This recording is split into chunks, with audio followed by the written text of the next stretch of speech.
Nithyanandam, and welcome to all the Paramashivoham participants. Let's all get settled down. We're going to be starting the yoga in a few moments. So let's all be seated in a restful awareness. Make sure you have your Panchapatram and Uddharani. I request all the hall volunteers to please give the participants their Panchapatram and Uddharani. And make sure you have the Basma and the Kumkum also, as that is the Aushadha for the Nithyananda yoga. All the male bodies, please remove your upper cloth, and all the participants with long hair, you can tie your hair into a bun. Make sure it's tied tightly, as Nithyananda yoga is not just a yogic practice, but it is also a ritual where we are connecting with the cosmos, bringing ourselves in oneness with Paramashiva. So let us get ready for this beautiful process that's going to be starting in a few moments. Please be seated, and if you are seated, take a moment to just bring yourself into a restful awareness. Close your eyes and connect with Swamiji. Take a moment to just unclutch.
Nithyanandam, KAILASA LA, male team, let's all be seated. Please settle down.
Sit in a restful awareness.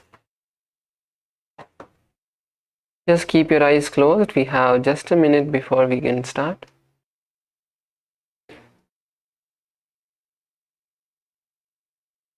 Balu Ayya, KAILASA Malaysia, Balu Ayya. Michael Ayya and Chaya Ayya is not coming. Yeah, being it's new, I didn't have the numbers. I supposed to come. Chai was not feeling well, but he went to the doctor. But Michael Aya will come. Okay. That's good. Okay, let's begin. It's time. Let's start the Nithyananda yoga. And sit with your head, neck and spine in a straight line. Bring your hands together in front of your heart center. Keep your eyes closed. Take a moment to visualize Swamiji in your inner space. And let us begin with the Sadguru Vandanam. Nithyanandam Paramasukadam Kevalam Jnanamurtim Dvandvatitam Gagana Sadrisham Tattvamasya Dilaksham Ekam Nityam Vimalamachalam Sarvadi Sakshi Bhutam Bhavatitam Trigunadahitam Sadgurum Tam Namami.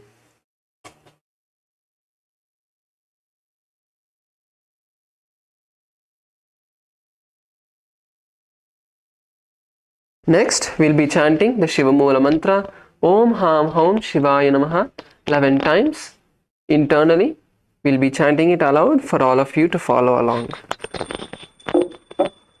Om Ham Hum Shivaya Namaha. Om Ham Hum Shivaya Namaha. Om Ham Hum Shivaya Namaha. Om Ham Hum Shivaya Namaha. Om Ham Hum Shivaya Namaha. Om Ham Hum Shivaya Namaha. Om Ham Hum Shivaya Namaha. Om Ham Hum Shivaya Namaha. Om Ham Hum Shivaya Namaha. Om Ham Hum Shivaya Namaha. Om Ham Hum Shivaya Namaha. Yes, you can all slowly, very slowly open your eyes. Now we'll be moving into the next, which is the Tattvachamanam, the ritualistic cleansing. So please bring your Panchapatram Nudharani in front of you. Let us begin the ritualistic cleansing process. Nithyananda KAILASA LA female team. We are continuing with the Nithyananda yoga, so you can bring your Panchapatram Nudharani, requesting the hall volunteer to make sure that the participants have their Panchapatram Nudharani. So now let us begin the Tattvachamanam. Please bring your right hand into the Gokarna mudra. Bend your right hand, index finger, to the center of the palm. And now pour one Udharani or spoon of water to the center of the palm, and you will drink it at the end of the following mantra. Om Atma Tattvam Shodayami Swada. Please sip the water from your palms. Now, continuing to keep your hand in the same position, now pour another Udharani or another spoon of water into your palms and drink it at the end of the following mantra. Om Vidya Tattvam Shodayami Swada. And now pour a third Udharani of water into the center of your palm. Om Shiva Tattvam Shodayami Swada. And drink the water. Now just rinse your right hand with a spoon of water. Now with the base of the right hand thumb, wipe your upper and lower lip from the right to the left. Om Ham Hridayaya Namaha. Wash your hand once again with an Udharani of water. Now with the index, middle and ring fingers touch above the upper lip and below the lower lip. Once again, wash your hand with a Udharani of water. Index finger and thumb touch the right nostril, the left nostril, and with the Ring finger and thumb touch the right eye, the left ear. Now wash your hand with an uddharani of water. Next, with the little finger and thumb, touch the navel, right chest and the left chest. And with all the fingertips, touch above the head, the right shoulder, the left shoulder and the heart center. Wash your hand with an uddharani of water.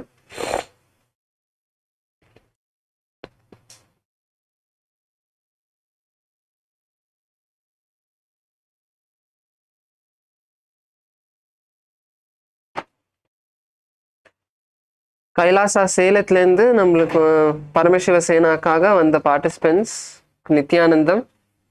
So இப்போ நம்ம வந்து யோகா பண்ணிகிட்ருக்கோம். So நான் எவ்வளோ முடியுமோ நான் வந்து தமிழையும் உங்களுக்காக தமிழையும் பேசி இங்கிலீஷ்லும் இன்ஸ்ட்ரக்ஷன்ஸ் தரேன்.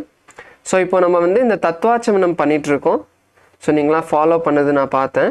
இப்போ அடுத்தது நம்ம வந்து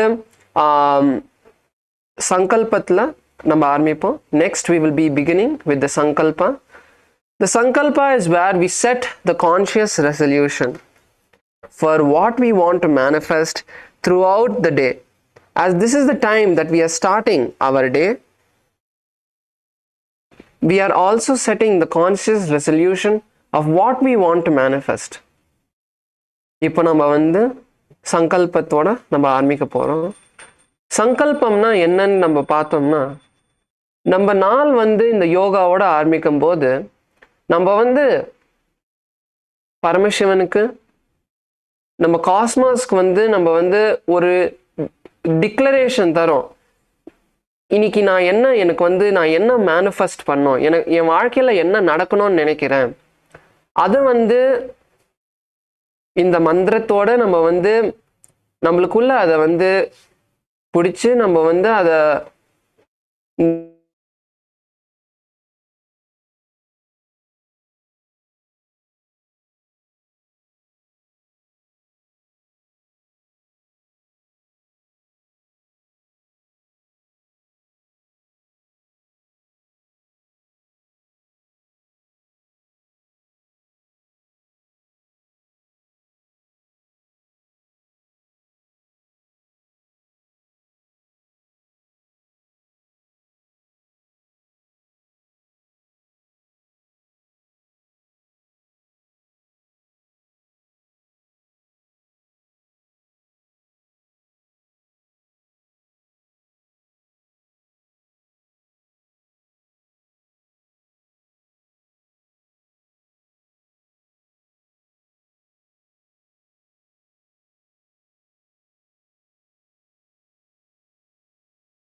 Nithyananda, sorry about the technical glitch. Is everyone able to hear us?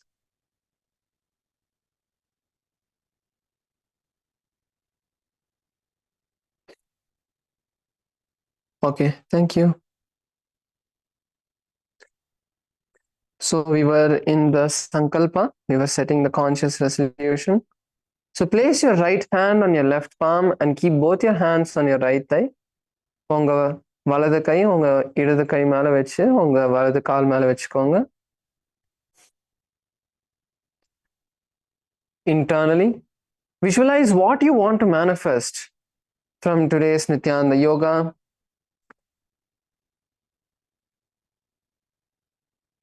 And throughout the day as well.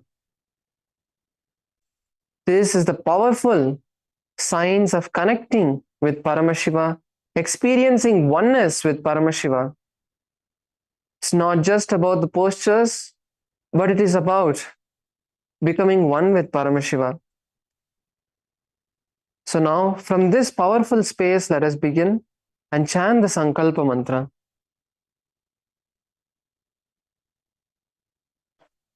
ओम ममोपात्त समस्त दुरितक्षयद्वार भगवत् श्री नित्यानंद परमशिव प्रीत्यर्थम श्री नित्यानंदेश्वरी परमशिव शक्ति समेत श्री नित्यानंदेश्वर परमशिव प्रीत्यर्थम च शुभे शोभने मुहूर्ते अद्य ब्रह्मणः द्वितीय परार्धे श्री श्वेतवराह कल्पे वैवस्वतमन्वन्तरे अष्टाविंशतितमे नित्ययुगे प्रथमे पादे जम्बूद्वीपे भारतवर्षे भरतखण्डे मेरोः दक्षिणे पार्श्वे शकाब्दे अस्मिन् वर्तमाने व्यवहारिके प्रभवादीनां षष्ट्याः संवत्सराणां मध्ये क्रोधीनाम संवत्सरे उत्तरायणे लक्ष्मी वेंकटेश्वर ऋतु मीनमासे शुक्लपक्षे पंचम्यां शुभतिथौ बुधवासरयुक्तायां रोहिणी नक्षत्र आयुष्मन् योग बलवकरण एवं गुण विशेषण विशिष्टायाम् अस्यां शुभतिथौ श्री कैलासोन्नत द्वादशांत श्यामला पीठारूढ़ श्री मीनाक्षी सुंदरेश्वराभिन्न स्वरूप परशिवपुत्र रत्नकुमार गुरुमन्यतुल्यावतार श्री पार्वती स्तन्यपान लब्ध दिव्य ज्ञान विश्रुत सकल निगमागमसार भूत द्राविड वेद प्रवक्त्रे श्रीमत् परमशिव करुणा समधिगत मुक्तामय चतुरश्रयान गीयमान छत्र चामर श्री चिन्ह काहलादि समस्त बिरदावल्यलंकृत ज्ञान विज्ञान चक्रवर्ती सर्वजन संघ सद्यो निर्वाण दीक्षा व्ययाप वर्ग वर्ष विश्राण जीमूत परमत कलभ केसरी शैव सिद्धांत स्थापनाचार्य श्री राजाधिराज पांड्य महाराज गुरु क्षपण शाक्यादि महांधकार निवारण ज्ञान भानु वीक्षणा नरहार ध्वजोच्छेदन पूर्वक श्रीमदर्षभ ध्वज स्थापक शैव समय कर्त्रे सर्वज्ञ पीठारूढ़ श्री जगद्गुरु श्री ज्ञान संबंध देशिक स्वामी वागीश सुंदर माणिक्य वाचक स्वामिनाम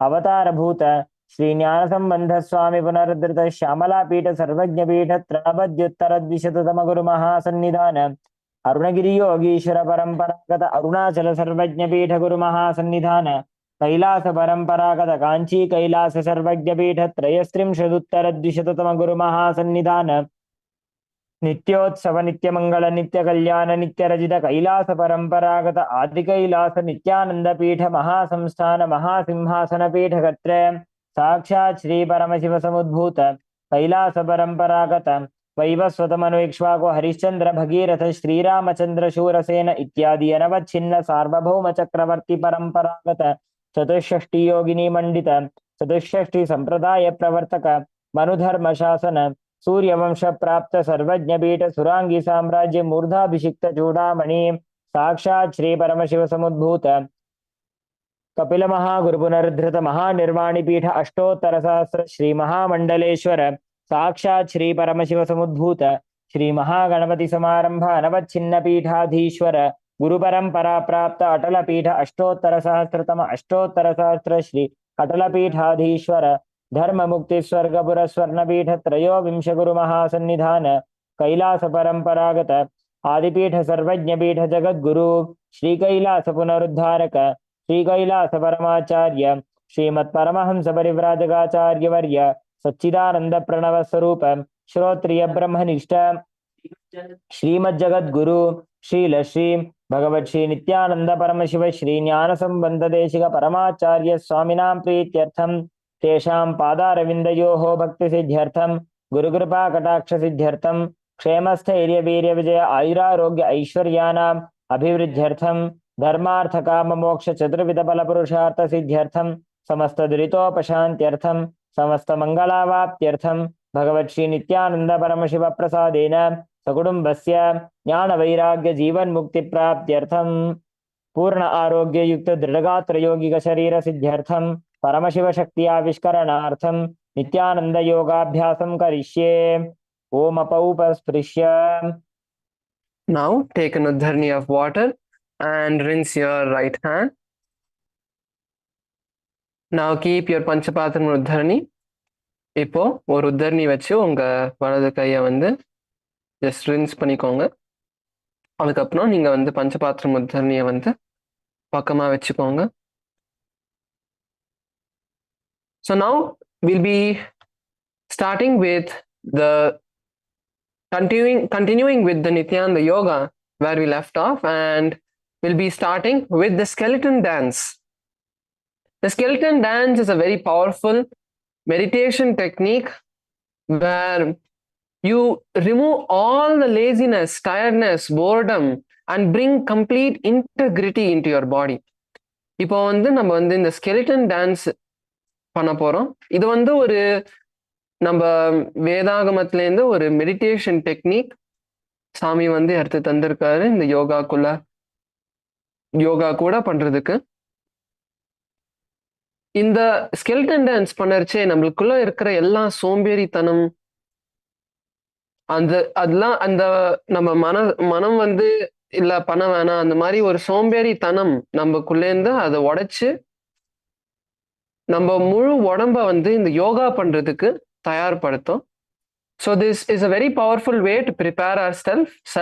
So you can all stand up and yes, Nithyanandam Maiklaya, KAILASA Malaysia, Nithyanandam. So take a moment to visualize yourself as complete bones. ஒரு நிமிஷம் எடுத்துட்டு உங்க உடம்பு பூரா வெறும் எலும்பாதான் இருக்குன்னு உங்களுக்குள்ள கற்பனை பண்ணுங்க.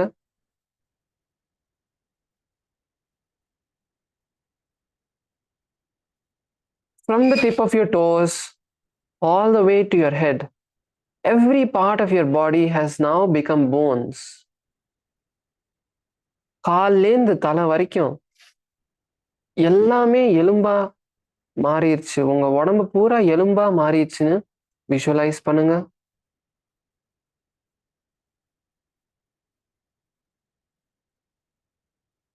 Now slowly start to shake each part of your body.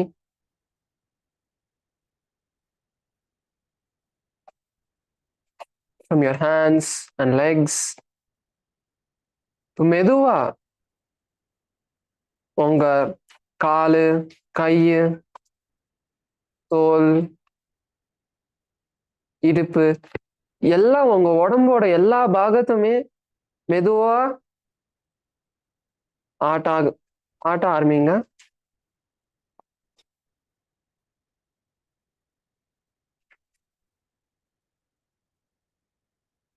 Why is the skeleton dance not working?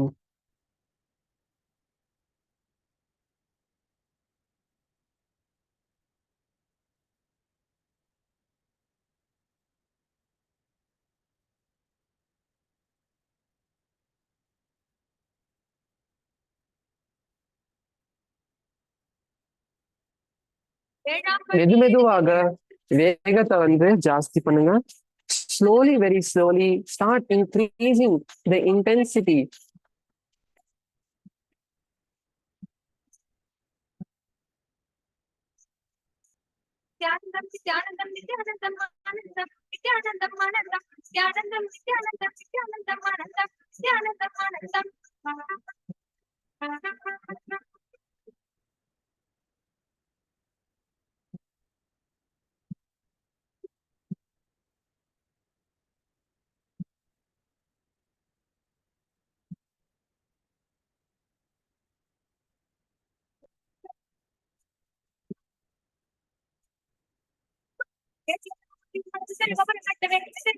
Intensely shake your body, every part of your body, from your hands to your head.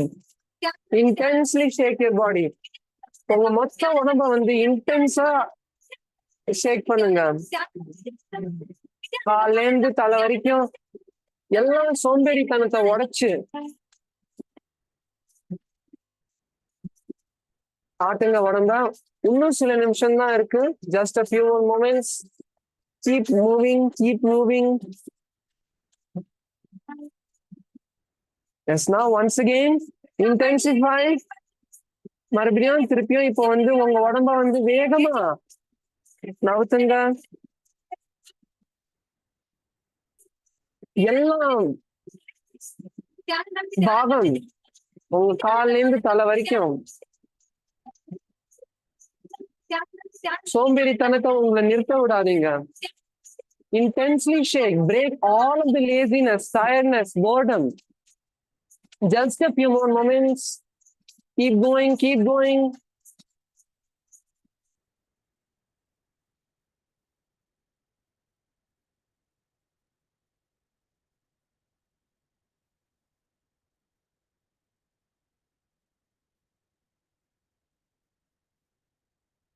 Slowly relax.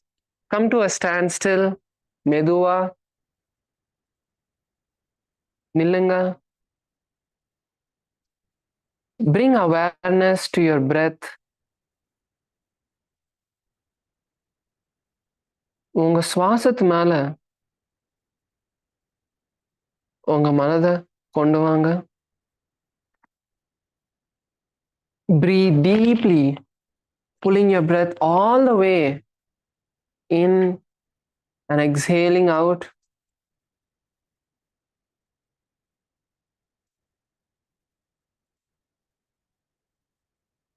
Breathe deeply. Feel the energy all over your body moving.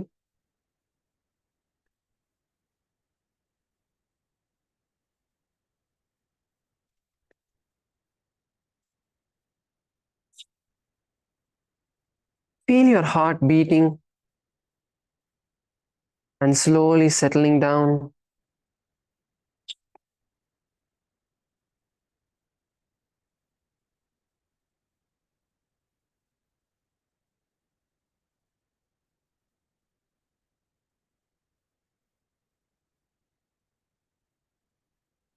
Now, slowly, very slowly, you can open your eyes. Just மெதுவா உங்க கண்ணை வந்து திறந்துக்கோங்க. So yes, that was a beautiful. Keep standing, keep standing. Please be standing, as the next asanas are going to be from the standing position itself. So yes, now we'll be moving into the next step, next part of the Nithyananda yoga, which is the Katichina Karana. So after the skeleton dance, we'll now be performing the Katichina Karana. The Katichina Karana is another Karana from the 108 Karanas that Paramashiva has revealed. So now the first step is bringing our legs into the Araimandi position. So முதல்ல உங்க காலை வந்து அரைமண்டிக்கு கொண்டு வாங்க. Bring the heels together, knees slightly bent, and your hands by your side. முதல்ல உங்க முட்டியை மடக்கி உங்க கால் ரெண்டுமே சேர்த்து வச்சு கை வந்து உங்க பக்கத்துல வச்சுக்கோங்க. Now bring your hands and cross them above the head. இப்போ கை ரெண்டுமே மேல உங்க தலைக்கு மேல கொண்டு வந்து cross பண்ணிக்கோங்க. கை வந்து பின்னாடி பார்த்த மாதிரி. Keep the palms facing backward. And now turn to one side and open the hands all the way nice and wide, and then come back to the center and repeat on the opposite side. So கையை வந்து ஒரு பக்கமா திரும்பி கையை வந்து நல்லா விரிச்சு அதுக்கப்புறம் திருப்பியும் நடுவுக்கு வந்து இன்னொரு பக்கத்துலயும் பண்ணுங்க. So throughout the time, keep your knees bent. That is important. Keep your knees bent throughout the time. முட்டியை வந்து மடக்கியே வச்சுக்கோங்க, நேரா பண்ணாதீங்க. Yes, relax. Relax. And now we'll move into the next asana, which is Tadasana. So இப்போ அடுத்தது நம்ம வந்து Tadasana பண்ண போறோம். So now bring the feet together and stand on your toes, raising the hands all the way above the head, bringing the palms facing each other. இப்போ வந்து உங்க கால் விரல் மேல நின்னு கைய வந்து மேல தூக்கி கைய வந்து நேரா விரல்லேந்து தோல் வரைக்கும் ஒரு லைன்ல உங்க தலை பக்கத்துல வச்சுக்கோங்க. Keep your hands in a straight line and visualize yourself as a tree. உங்களுக்குள்ள நீங்க ஒரு பனைமரமா கற்பனை பண்ணுங்க. And now we'll be beginning the Samana Kumbhaka, which is inhaling, visualizing the intense fire in your stomach as you hold your breath, and when you can't hold on anymore, exhaling. இப்போ நம்ம வந்து சமான கும்பகா பண்ண போறோம். சமான கும்பகானா நீங்க வந்து மூக்கால மூச்சு உள்வாங்கி உங்களால எவ்வளவு நேரம் அந்த மூச்சை வந்து பிடிக்கிறச்சே உங்க வயிறுக்குள்ள அந்த ஜட்டராக்னி அந்த நெருப்பை வந்து நீங்க வந்து விஷுவலைஸ் பண்ண போறீங்க, பாவனை பண்ண போறீங்க. உங்களால எப்போ பிடிக்க முடியலையோ அதுக்கப்புறம் நீங்க வந்து திருப்பியும் மூக்கால வெளியே மூச்சை விடுவீங்க. Visualize yourself as a palm tree, and now the new japa from this asana will be Shivo. உங்களுக்குள்ள இந்த சிவோஹம் சிவோஹம் என்ற ஜபத்தை வந்து நீங்க வந்து உங்களுக்குள்ள உச்சரிக்க போறீங்க. எப்பெல்லாம் உங்களுக்கு ஞாபகம் இருக்கும் இந்த ஜபத்தை வந்து நீங்க வந்து உச்சரிட்டே இருக்கலாம் உங்களுக்குள்ள. महामुद्राबद्ध कोनौ ताडासन विभेदकान् विनोत्तानं सदा कुर्यात् अन्तर्वत्नीपति प्रिया. Yes, relax. கையை கீழே கொண்டு வரலாம். Now we move into Uttanasana. இப்போ அடுத்தது நம்ம உத்தானாசனா பண்ண போறோம். ஸோ திருப்பியும் ஒரு வாட்டி கையை வந்து மேலே தூக்குங்க. Once again, bring your hands all the way up, taking a deep breath, and as you exhale, lower the body down all the way, bringing the hands to the side of your feet and the forehead to the knees. So இப்போ நீங்க வந்து நல்லா மூச்சு உள்வாங்கி கையை வந்து மேலேந்து உங்க இடுப்புலேந்து வளைஞ்சு உங்க தலைய வந்து முட்டிக்கு கொண்டு வர போறீங்க. அதே நேரத்துல உங்க கையை வந்து கால் பக்கத்துல தரையில கொண்டு வர போறீங்க. ஸோ உங்களால இப்போ எவ்வளோ இதை பண்ண முடியுமோ பண்ணுங்க. இன்னைக்கே நீங்க வந்து பண்ணணும்ட்டு இல்லை, ஆனா உங்களால எவ்வளோ பண்ண முடியுமோ அவ்வளோ பண்ணி அங்கேயே இருங்க. So bend forward and stay there as much as you can, slowly pushing yourself forward. Yes, good. KAILASA LA male team, that's good. Don't bend your knees. முட்டிய வந்து மடக்காதீங்க. கை கீழே தொடறதுக்காக நீங்க முட்டிய மடக்காதீங்க. உங்களால எவ்வளோ வளைக்க முடியுமோ அவ்வளோ போய் உங்க உடம்ப அங்கேயே வெயிட் பண்ணுங்க, அங்கேயே நில்லுங்க கொஞ்ச நேரம். அப்போதான் உங்க மசில்ஸ் வந்து ஸ்லோவா அது ஸ்ட்ரெச் ஆகும். So bend forward, stay there, and let your muscles slowly stretch. Good. KAILASA LA female team, that's good. Most of you are doing it. That's good. The ma on the blue mat in the first row, that's good. That's good, ma. So bend all the way from the hip, not from the back. Bend all the way. Push your hips forward and bend. உங்க இடுப்பை வந்து முன்னாடி தள்ளி கீழே குனியுங்க.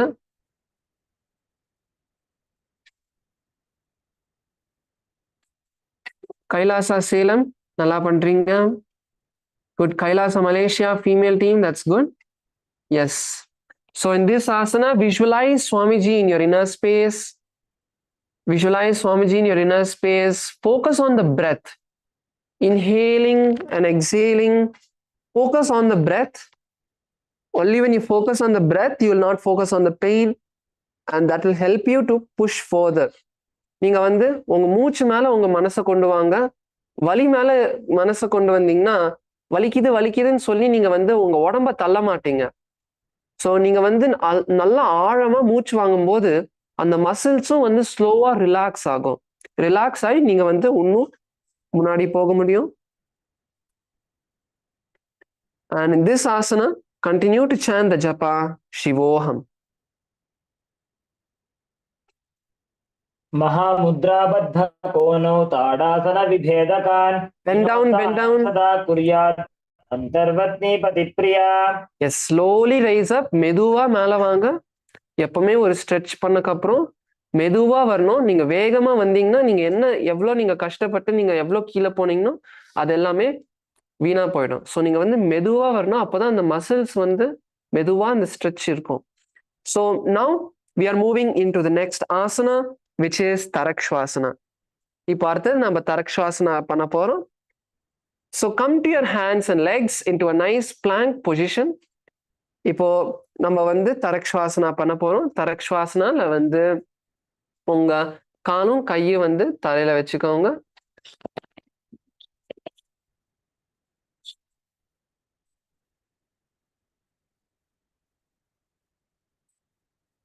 In this asana, it is important that you make sure that from your shoulders all the way to the leg, you are trying to keep one line.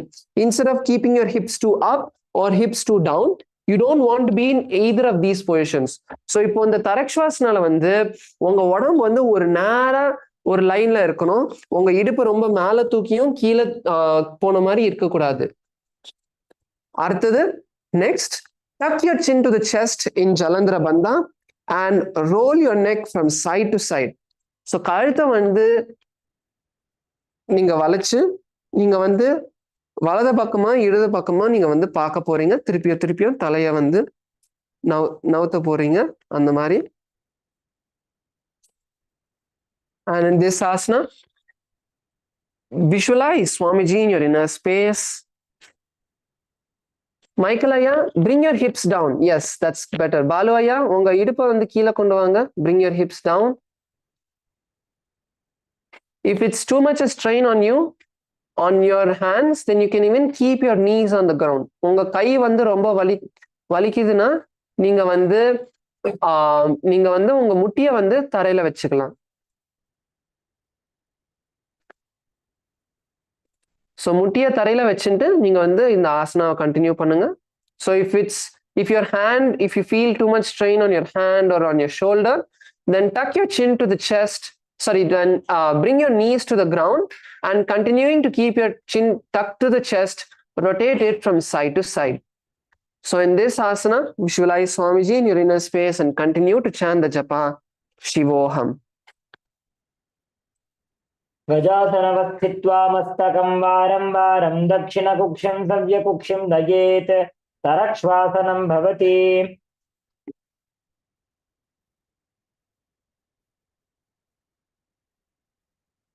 Yes. Now we move into the next asana, Bhujangasana. So lay down on your stomach. அடுத்தது நம்ம வந்து Bhujangasana பண்ண போறோம். இப்போ Bhujangasanaல வந்து உங்க வயிறு மேல படுத்துக்கோங்க. இப்போ நீங்க வந்து உங்க முதுகோட பலத்தால நீங்க வந்து உங்க மேல் உடம்ப வந்து தூக்க போறீங்க. So with the strength of your lower back, you're going to lift your upper body as much as you can. So கை வச்சு உங்க உடம்ப தூக்க கூடாது. உங்க முதுகோட ஸ்ட்ரென்த் வச்சு எவ்வளவு உங்களால தூக்க முடியுமோ அவ்வளவு தூக்குங்க. கையை வந்து தரையிலே வச்சுக்கலாம். You can keep your hands on the ground. We're just showing you that it is raising the upper body with the strength of the lower back. So lift your back as much as you can and stay here. This is a nice back strengthening muscle asana. So if any of the participants have lower back pain, just performing this asana every day for a few minutes will give you a lot of benefit. Visualize you're a snake. உங்களுக்குள்ள ஒரு பாம்பை வந்து கற்பனை பண்ணுங்க.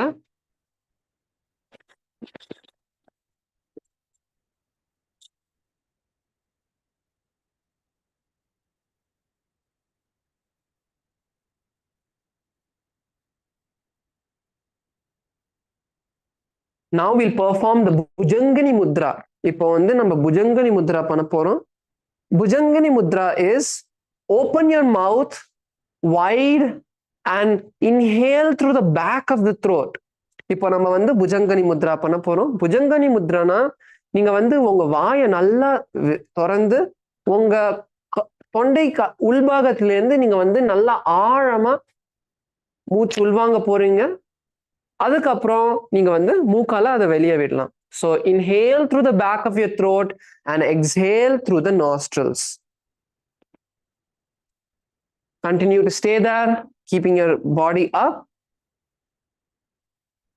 and continue to chant the japa Shivoham internally. अंगुष्ठनाभिपर्यन्तम् अधो भूमौ विनिन्यसेत् कराभ्यां च धरां धृत्वा ऊर्ध्वशीर्षफणीवहि देहाग्निर्वर्धते नित्यं सर्वरोगविनाशनं जागर्ति भुजगी देवी भुजंगासन साधनात्. Yes, now you can relax. மெதுவா ரிலாக்ஸ் பண்ணிக்கோங்க. Now come on to your hands and legs. Once again coming into a plank position in Tarakshvasana. மறுபடியும் உங்க காலும் கைக்கு மேல நீங்க வந்து வந்துக்கலாம். இப்போ அடுத்த ஆசனா நம்ம வந்து ஷஷாசனா பண்ண போறோம். So next we are going to perform shashasana. So இப்போ now in shashasana there is two important things that we need to focus on. One is bringing the knee, alternating the knee. So bring each knee as close to the chest as possible. And when you bring your knee front, exhale. So bring your knee as forward as you can. இப்போ நீங்க வந்து ஷஷாசனா பண்ண போறீங்க. உங்க முட்டியை நீங்க வந்து எவ்வளவு முன்னாடி கொண்டு வர முடியுமோ கொண்டு வாங்க. Baloya, don't keep your legs on the ground. Your leg have to be off the ground. Yes, that's right, Michael. Yeah, that's right.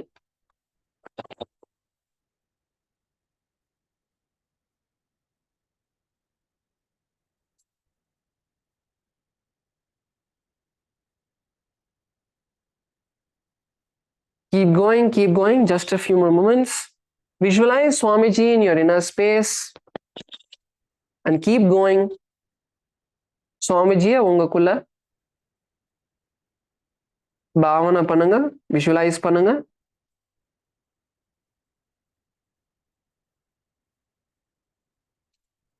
And continue to chant the japa Shivoham. गजासन संस्थितो जानुद्वयमाकुञ्च वारं वारं कर्तव्यं शशासनं भवति. Yes. Now we move into the next asana, Rathasana. Continuing to be in the same position. இப்போ அடுத்தது நம்ம வந்து ரத்தாசனா பண்ண போறோம். ஸோ அதே பொசிஷன்ல இருங்க, உங்க காலும் கைக்கு மேல. Now bring one foot between your hands. இப்போ ஒரு கால் வந்து உங்க கைக்கு நடுவுல கொண்டு வாங்க. ஸோ இப்போ நீங்க வந்து குதிச்சு உங்க காலை வந்து மாத்த போறீங்க. So you're going to jump and switch your legs. So let's start doing this, visualizing a chariot inside our inner space. So உங்களுக்குள்ள ஒரு ரதத்தை வந்து visualize பண்ணுங்க. And continue to chant the japa Shivoham as you perform this asana. गजासन संस्थितो एकैकं पादं पुरोमार्गेण भ्रामयित्वा कर्तव्यं रथासनं भवति. Yes, that's good. Now continue to keep one foot forward and raise up. இப்போ ஒரு கால் முன்னாடி வச்சுட்டு நீங்க வந்து மேல வரலாம். மேல நின்னுக்கோங்க. ஒரு கால் முன்னாடியும் ஒரு கால் பின்னாடியும். Keep one foot forward and one foot back. Yes. So now we are going to enter into the next asana, which is Veerabhadrasana. So இப்போ அடுத்தது நம்ம வந்து Veerabhadrasana பண்ண போறோம். So Veerabhadrasanaல சில விஷயம் நம்ம பார்க்கணும். So in Veerabhadrasana there are a few points that we need to look at. First is one foot is going to be placed forward and the other foot is going to be placed sideways. So இங்க பாத்தீங்கன்னா ஒரு கால் வந்து ஒரு பக்கமா பாக்குது, இன்னொரு கால் வந்து முன்னாடி கால் வந்து முன் பக்கமா பாக்குது. So இப்போ அடுத்தது, so next you're going to twist your hips forward. So this is important, twisting your hips nicely. உங்க இடுப்பை வந்து நல்லா திருப்ப போறீங்க. உங்க இடுப்பு மட்டும் இல்ல, உங்க தோலும் நீங்க நல்லா திருப்ப போறீங்க. So even open out your shoulders, pull your shoulders also to the side, nicely opening your chest front, and then raise your hand above your head, and then slowly bend your legs down, bringing the forward knee into a 90-degree angle. So உங்க முன்னாடி கால் வந்து கையை வந்து மேல தூக்கி முன்னாடி காலை வந்து ஒரு 90-degree ஆங்கிளுக்கு வந்து நீங்க வந்து வளைக்க போறீங்க. So let's all do this asana together. at the count of 3 we'll all go down. Okay, so இப்போ 3 கவுண்ட்ல நம்ம வந்து கீழே போலாம். காலை வந்து பொசிஷன்ல வச்சுக்கோங்க, கையும் வந்து மேல தூக்கிக்கோங்க. So let's all get into the position. Keep your hands raised above the head. Come on, KAILASA LA male team. Yes. Now 3, 2, 1. Bend your knee forward, bringing it into a nice 90-degree angle. And visualize Lord Veerabhadra in your inner space. Come on, stay. आदिष्टमथ कौण्डिन्यम् ऊर्ध्वकुक्कुटमेव च अष्टावक्रमथोत्थानं मयूरं सेतुबन्धनम् उत्थानपादं क्रौञ्चं Just a few more moments. भद्रकं नटराजं त्रिकोणं च सुप्ताङ्गुष्ठप्रसारणे. Yes, slowly raise up. That's good. Now switch your leg, bring the opposite leg forward. You can switch the position of your leg. இப்போ அடுத்த கால்ல நம்ம பண்ண போறோம். So இப்போ உங்க காலோட பொசிஷனை மாத்திக்கோங்க.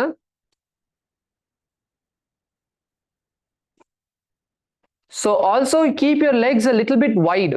ஸோ உங்க காலை வந்து கொஞ்சம் நல்லா நீங்க வந்து விரிச்சு வைக்கணும். அப்போதான் நீங்க வந்து உங்க முன்னாடி கால் வந்து அப்போதான் ஒரு 90-degree பொசிஷன்ல போகும். So only if you bend your forward knee, only if you open your legs a bit wide, you'll be able to bring your forward knee into a 90-degree position. So once again, let's get into the position. Bring our hands, bring our legs into the position. Turn your hips forward, turn your chest forward, raise your hands above the head. And now at the count of 3, let's all go down. 3. Visualizing Lord Veerabhadra in our inner space. वासिष्ठमथ कौण्डिन्यम् ऊर्ध्वकुक्कुटमेव च अष्टावक्रमथोत्थानं मयूरं सेतुबन्धनम् उत्थानपादं क्रौञ्चं च मरीचिं वीरभद्रकं नटराजं त्रिकोणं च सुप्ताङ्गुष्ठप्रसारणे. Yes, raise up, slowly raise up. That's good. So now we move into the next asana, which is Vrikshasana. So இப்போ அடுத்தது நம்ம வந்து Vrikshasana பண்ண போறோம். Bring your feet together. Stand with your feet together. இப்போ உங்க காலை வந்து சேர்த்து கொண்டு வாங்க.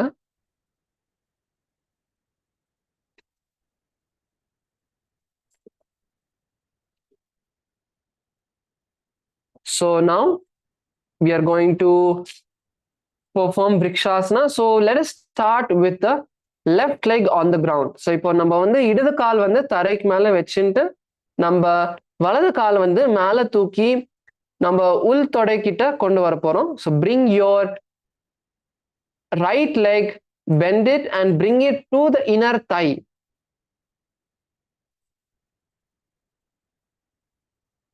Bend your leg and bring it to the inner thigh.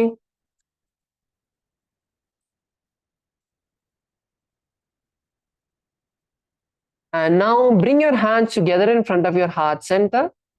கையை வந்து சேர்த்து உங்களுக்கு முன்னாடி கொண்டு வாங்க. மெதுவா நீங்க வந்து இப்போ உங்க கையை வந்து மேல நேரா தூக்க போறீங்க into Anjali mudra. So now you're going to slowly raise your hands up into Anjali mudra.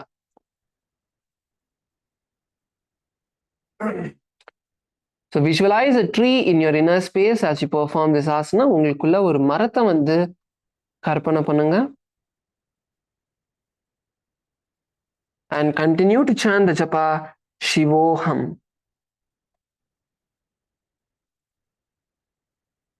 वामोरुमूलदेशे च याम्यं पादं निधायतु तिष्ठेत्तु वृक्षवद् भूमौ वृक्षासनमिदं विदुः. Yes, relax, slowly relax, bring your hands down. Now you're going to take the raised leg and bring it in front of the opposite thigh. So இப்போ நீங்க உங்க வலது கால் நீங்க தூக்கிட்டு இருந்ததுல அந்த காலை வந்து நீங்க வந்து உங்க இடது தொடைக்கு மேல கொண்டு வர போறீங்க. So bring your right leg in front of your left thigh, and once again bring your hands to your heart center as you visualize Lord Garuda in your inner space. So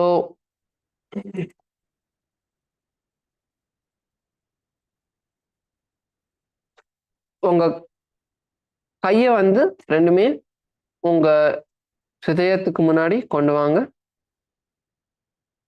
உங்களுக்குள்ள கருடனை வந்து நீங்க கற்பனை பண்ண போறீங்க. Internally visualize Lord Garuda in your inner space.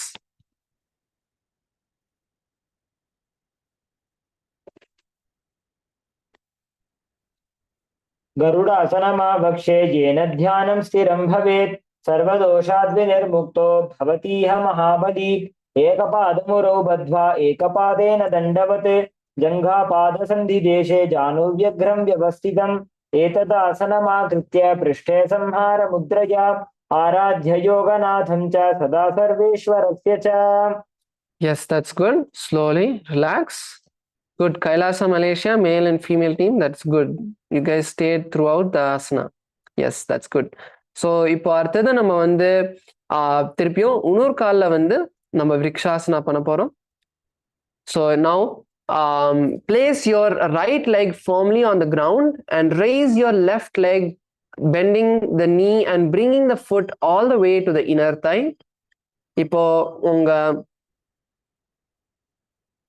வலது கால் மேல நின்று உங்க இடது கால் முட்டியை மடக்கி நீங்க வந்து உங்க காலை வந்து உங்க வலது தொடை உள்பாகமுக்கு கொண்டு வர போறீங்க. And now bring your hands together in front of your heart center. கையை வந்து ரெண்டுமே உங்களுக்கு முன்னாடி கொண்டு வந்து நீங்க வந்து இப்போ நேரா வந்து மேல தூக்க போறீங்க. Slowly raise your hands up and focus at the drishti point. So many of us were not able to balance. So use the technique of looking at a drishti point, looking at a point in front of you. That will help you to bring balance and stabilize your body. So நீங்க வந்து தூரத்துல நீங்க வந்து ஒரு point நீங்க வந்து பாத்தீங்கன்னா அது வந்து உங்களுக்கு வந்து பேலன்ஸ் கொண்டு வரதுக்கு ஹெல்ப் பண்ணும். அது திருஷ்டின்னு சொல்லுவாங்க, திருஷ்டி பாயிண்ட்னு சொல்லுவாங்க. ஸோ தூரத்துல இல்லை உங்களுக்கு முன்னாடி, ஸோ எது உங்களுக்கு கம்ஃபர்டபுளா இருக்கும்னு நீங்க பார்க்கலாம். Bring your hands above you and stay there visualizing a tree. உங்களுக்குள்ள ஒரு மரத்தை வந்து visualize பண்ணுங்க. Continue to chant the japa Shivoham. वामोरुमूलदेशे च याम्यं पादं निधायतो तिष्ठेत्तु वृक्षवद्भूमौ वृक्षासनमिदं विदुः. Yes, slowly bring your hands down. மெதுவா உங்க கையை வந்து கீழே கொண்டு வாங்க. ஸோ இப்போ அடுத்தது நம்ம வந்து கருடாசனா பண்ண போனோம் இன்னொரு பக்கத்துல. So now we are going to move into Garudasana. So raise your left leg and bring it in front of the right thigh. உங்க இடது கால் தூக்கி உங்க வலது தொடைக்கு மேல கொண்டு வாங்க.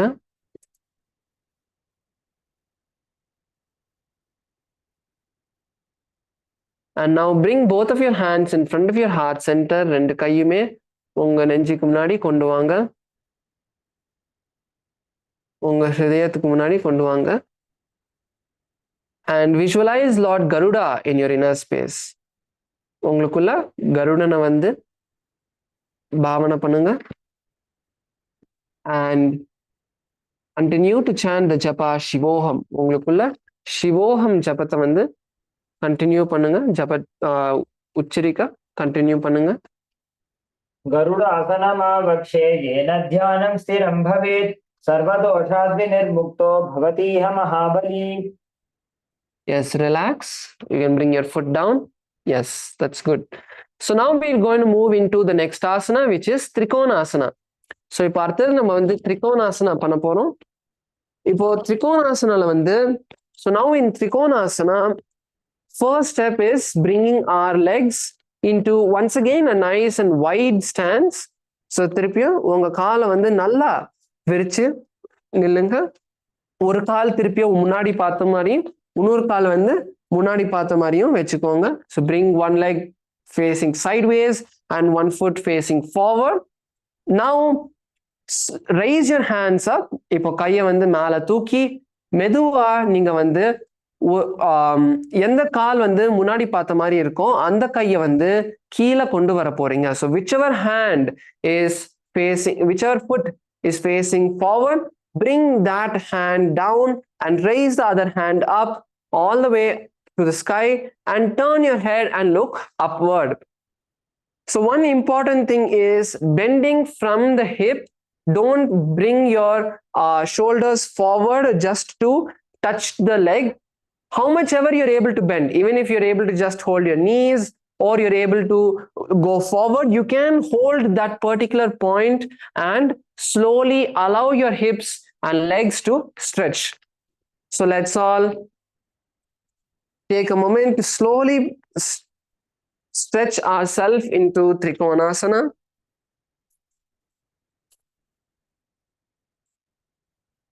Yes, good. Kailasa, Malaysia, female team.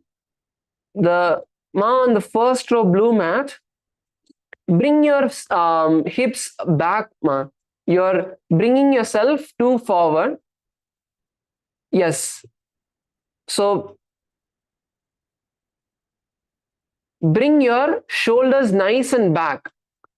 So your entire body should be like in a straight line. Your hips should not be, your shoulders should not be coming forward. Yes, good. Kailasa, Malaysia, the ma on the black mat, first row, both of you, good. Yes, Michaelaya, that's good.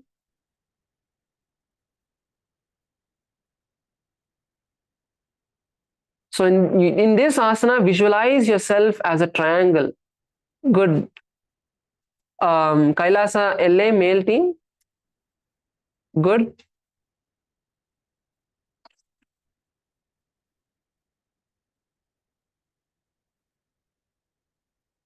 Good. Saira Manugulaya, that's good. That's good. So in this asana, visualize yourself as a triangle and continue to chant the japa Shivoham internally. उत्तानपादं क्रौञ्चं च मरीचिं वीरभद्रकं नटराजं त्रिकोणं च सुप्ताङ्गुष्ठप्रसारणे. Yes, that's good. Slowly raise up. Medua Malavanga. Now we're going to perform on the opposite side. So continue to keep your legs in the wide stance and just switch the position of your feet. So அதே மாதிரி நின்னுட்டு உங்க காலை வந்து நல்லா விரிச்சு நின்னுட்டு just உங்க காலை வந்து நீங்க வந்து மாத்திக்கோங்க. And now raise your hands up. திருப்பியும் கையை வந்து மேல கொண்டு வாங்க. மெதுவா எந்த பக்கம் உங்க கால் வந்து முன்னாடி பார்த்துட்டு இருக்கோ அந்த பக்கம் வந்து மெதுவா நீங்க வந்து கீழே கொண்டு வாங்க. Slowly bend to the side which your foot is pointed and try to bring your hand all the way to the ground, keeping your body in a straight line. ஒரு straight lineல வந்து உங்க உடம்ப கீழே கொண்டு வாங்க. Yes, Baluaya, that's good. Turn your head upward. Yes, good. Kailasa, Malaysia, female team, that's good. Now, in this asana, visualize a triangle in your inner space and continue to chant japa Shivoham internally. उत्तानपादं क्रौञ्चं च मरीचिं वीरभद्रकं नटराजं त्रिकोणं च सुप्ताङ्गुष्ठप्रसारणे. Yes, relax. Meduva Malavanga. And now we move into the next karana of this sequence, which is the Nikutaka karana. So இப்போ அடுத்தது நம்ம வந்து Nikutaka karana வந்து பண்ண போறோம். So come into our Arimandi position, bring your legs into a Arimandi position, bringing the heels together and knees slightly bent. So இப்போ திருப்பியும் உங்க காலை வந்து Arimandi position கொண்டு வாங்க. And now bring both of the palms in front of your heart center facing each other. So திருப்பியும் உங்க கை ரெண்டுமே உங்க நெஞ்சுக்கு முன்னாடி கொண்டு வாங்க. கை ரெண்டுமே பார்த்த மாதிரி கொண்டு வாங்க. And now raise one heel up. So இப்போ ஒரு கால் வந்து மேலே தூக்குங்க. அதே நேரத்துல இப்போ நீங்க வந்து ரெண்டு இது பண்ண போறீங்க. ஒண்ணு வந்து நீங்க வந்து கையை வந்து மாத்த போறீங்க. ஸோ கையை மாத்தும் போது நீங்க வந்து காலும் வந்து ஒரு கால் மேல, எந்த கால் மேல இருக்கோ அந்த கால் கீழே கொண்டு வந்து இன்னொரு காலை வந்து மேல கொண்டு வர போறீங்க. ஸோ இந்த மாதிரி மாத்தி மாத்தி நீங்க பண்ண போறீங்க. ஸோ கீப் ஸ்விட்சிங் the hands and the heels, lifting them up and down as you keep switching the hands. So this is the Nikutaka Karna. Yes, that's good. We can all relax.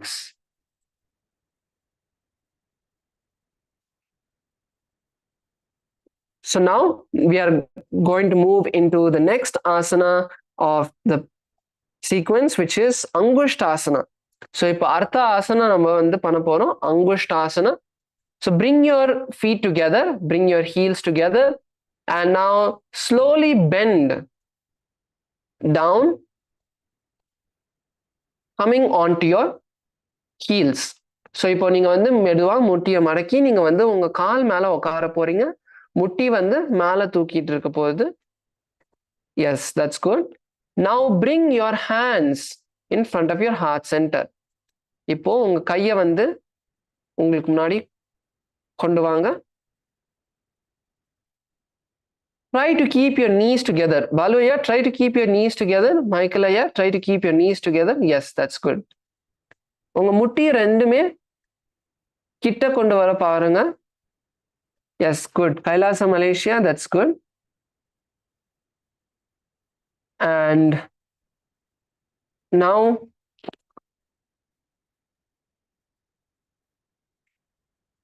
we are going to start performing the Brahmari Kumbhaka. So நம்ம இப்போ வந்து Brahmari Kumbhaka வந்து பண்ண போறோம். Brahmari Kumbhakana, Brahmari Kumbhaka is where you inhale and exhale, making a buzzing like sound, making a bee like sound. So நீங்க வந்து மூச்சை உள்வாங்கும் போது வெளியே விடும் போது நீங்க வந்து ஒரு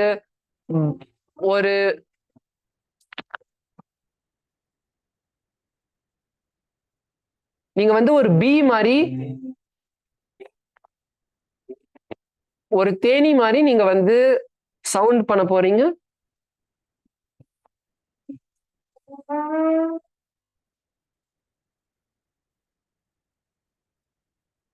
And in this, from this asana, we are changing the japa to Sadashivoham. So இந்த ஆசனால இருந்து நம்ம வந்து நம்ம உள்ள உச்சாரிக்கிற ஜப்பா வந்து நம்ம மாத்த போறோம் சதாசிவோகம்க்கு.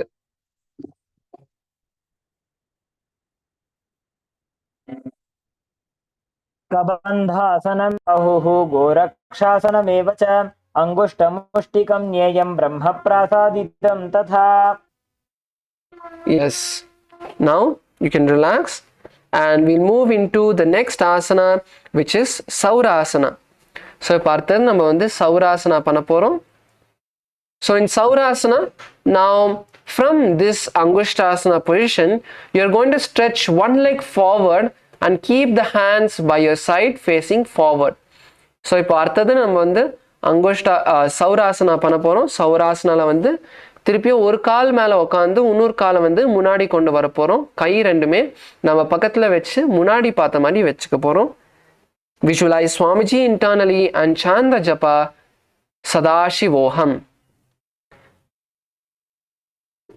प्रसार्य इगम्बादतलं संस्थाप्य द्वेकपादकम्. Yes, now we move into the next asana.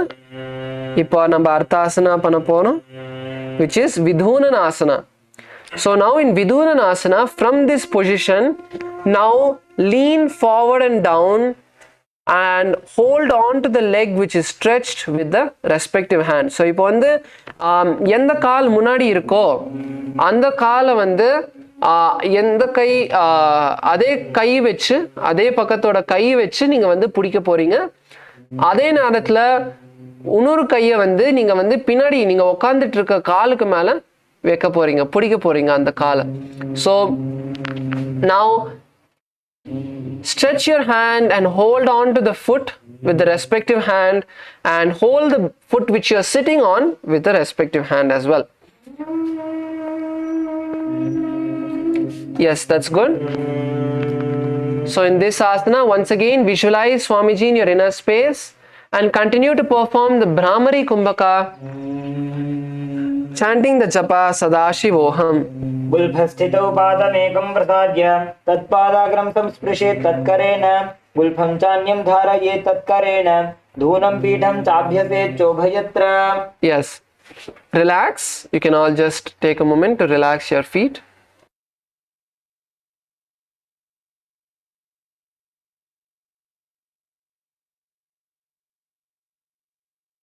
So now we are moving into the same asanas on the opposite side.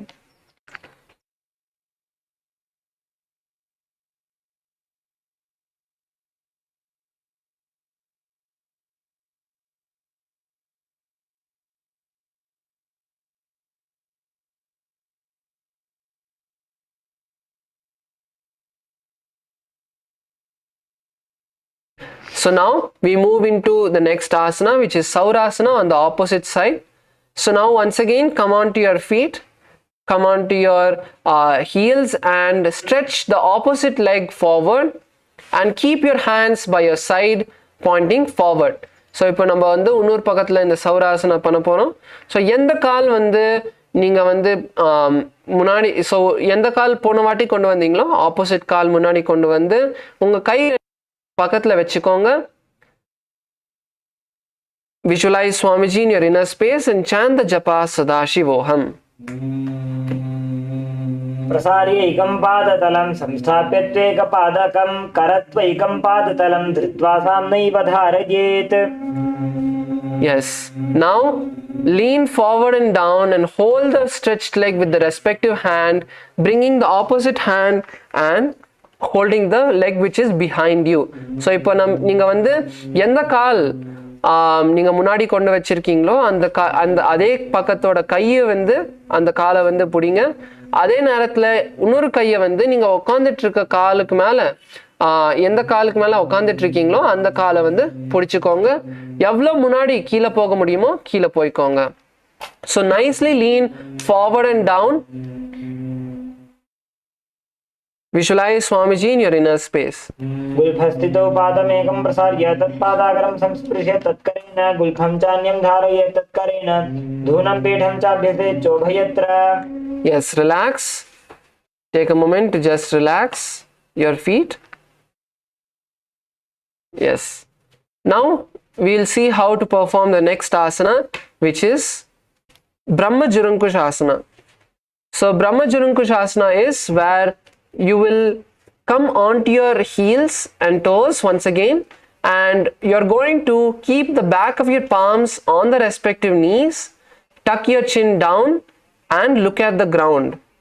So இப்போ இந்த அர்த்தம் எல்லாரும் பண்ணலாம். Let us all now perform this next asana, Brahma Jurunkush asana. So you can all come on to our heels and toes. Come on to our heels and toes. Keep the palms on the respective knees with the palms facing upward. Tuck your chin to the chest in Jalandhara Bandha. So we are performing Jalandhara Bandha in this asana. Tuck your chin to the chest and continue to perform the Brahmari Kumbhaka. So உங்க கழுத்தை வந்து நீங்க வந்து மடக்க போறீங்க ஜலந்தர பந்தாக்குள்ள.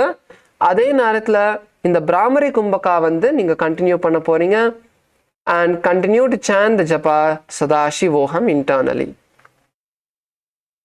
दो फणा पानी होए वैसे एड़ी दो गुदानी वैसे कोरबक तल्या की माहिली आयस माहेरा शेमिली दो घोड़ा आगे आने सुधो करी ऊंचा लेठाने हाथ दो उले ऊपर धरे उभे हथेली सुधी करे. Yes, now bring your knees to the ground. Muttiya tareku kondu vaanga.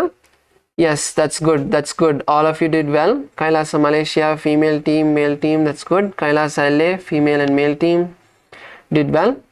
Salem also good. Now bring your knees onto the ground and continuing to be seated on your heels. So நீங்க வந்து உங்க முட்டிய தரைக்கு கொண்டு வர போறீங்க.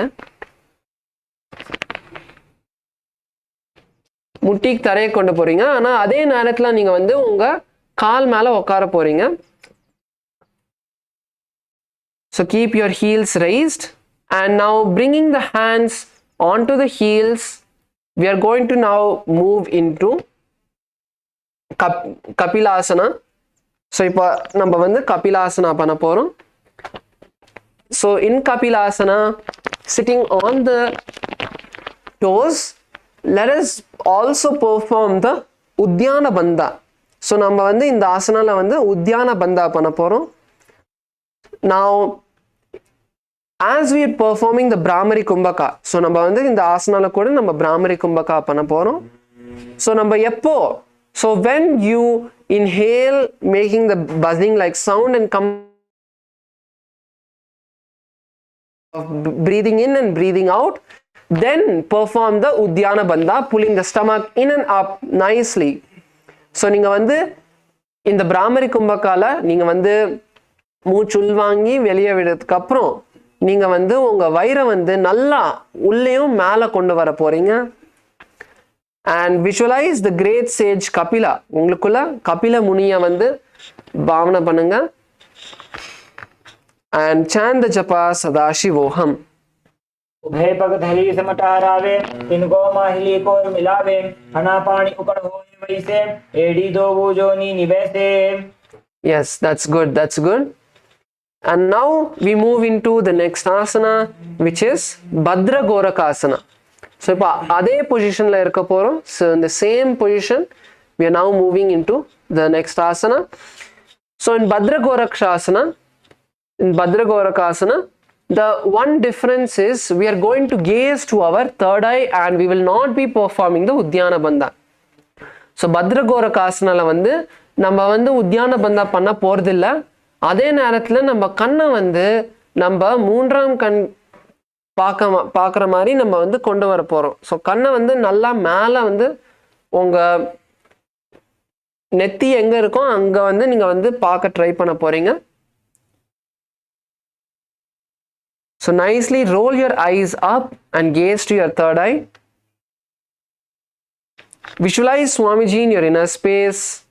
உங்களுக்குள்ள சுவாமிஜியை வந்து பாவனை பண்ணிக்கோங்க. And continue to perform the Brahmari Kumbhaka. So Brahmari Kumbhaka நீங்க வந்து continue பண்ணுங்க. So inhale and exhale making a buzzing like sound. And internally chant the japa Sadashivoham.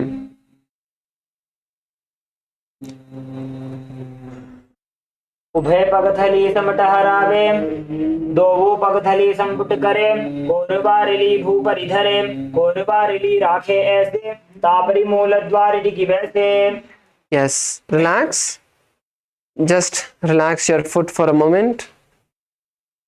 உங்க காலை வந்து ஒரு நிமிஷம் நீங்க வந்து ரெஸ்ட் பண்ணிக்கோங்க.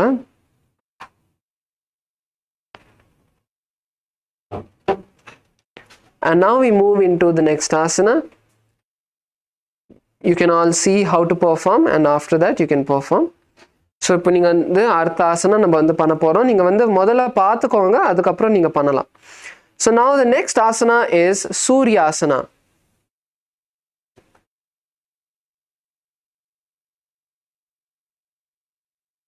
So the next asana is Suryasana.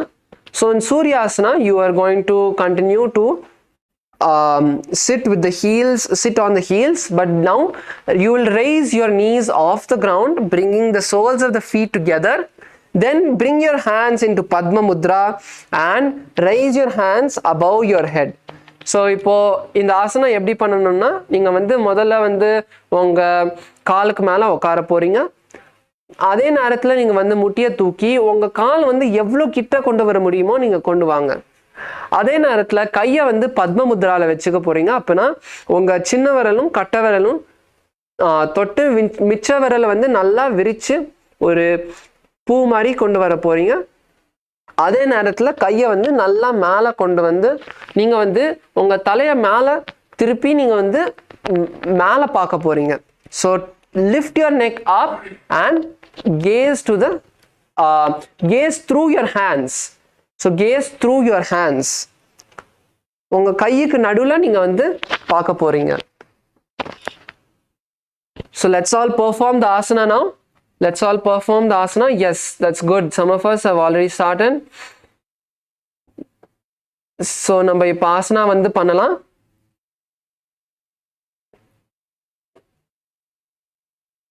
So in this asana, visualize Lord Surya. So இந்த ஆசனால வந்து நீங்க வந்து சூரிய பகவானை வந்து நீங்க வந்து கற்பனை பண்ண போறீங்க, பாவனை பண்ண போறீங்க உங்களுக்குள்ள. So visualize Lord Surya or at least the sun in your inner space and continue to perform the Brahmari Kumbhaka. एडी दो गुदा तनियाने फणा पानी बैठक पुनिठाने गोड़ा जंग अधर करी रहे आड़े वाम इसी विधि गहे दो भुजान बदिशा पसारे कमल स्वरूप अंगुली धारे पहुंचा मधि छिद्र पुनिठाने छिद्र विषय पुनि दृष्टि जो आने. Yes, slowly relax, bring your hands down, and now we move into the next asana, Mandukasana. So நீங்க வந்து ரிலாக்ஸ் பண்ணிக்கலாம். நம்ம இப்போ வந்து அடுத்த மண்டுகாசனா பண்ண போகிறோம். So now in Mandukasana, sit with your feet flat and the toes touching. So நீங்கள் வந்து இப்போ மண்டுகாசனாவில் வந்து உங்கள் காலை வந்து ஃப்ளாட் பண்ணிக்கலாம். ஃப்ளாட்டாக வச்சுட்டு நீங்கள் வந்து உட்கார போகிறீங்க காலுக்கு மேலே. அதே நேரத்தில் உங்கள் கையை வந்து உங்கள் முட்டிக்கு மேலே வச்சுக்கோங்க.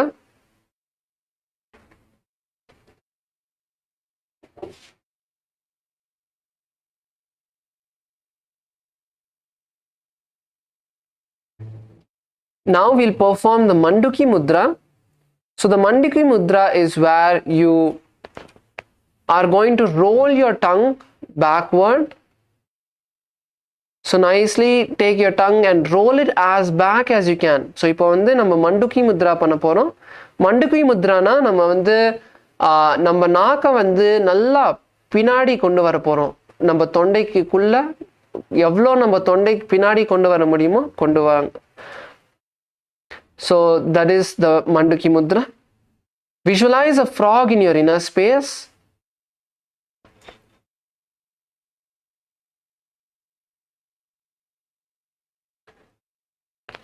And now we are changing the pranayama for this asana to Sahaja Kumbhaka. So இப்போ நம்ம வந்து Sahaja Kumbhaka பண்ண போறோம்.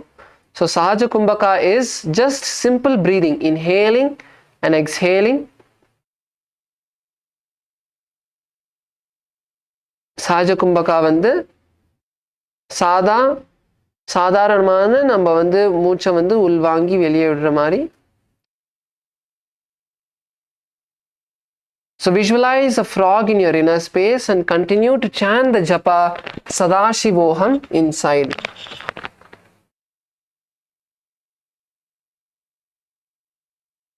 पाद तलौ पृष्ठ देशे अंगुष्टे द्वे च संस्पृशेत् जानुयुग्मं पुरस्कृत्य साधयेन् मण्डुकासनम्.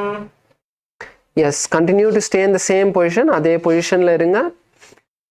So now raise the hands above your head and cross them holding on to the opposite shoulders in Uttana Mandukasana. So இப்போ நம்ம வந்து உத்தான மண்டுகாசனா பண்ண போகிறோம். உத்தான மண்டுகாசனில் வந்து உங்கள் கையை வந்து மேலே கொண்டு வந்து நீங்கள் வந்து உங்களுக்கு பின்னாடி நீங்கள் வந்து க்ராஸ் பண்ணிவிட்டு உங்கள் ஆப்போசிட் தோள்கள் வந்து நீங்கள் வந்து பிடிக்க போகிறீங்க.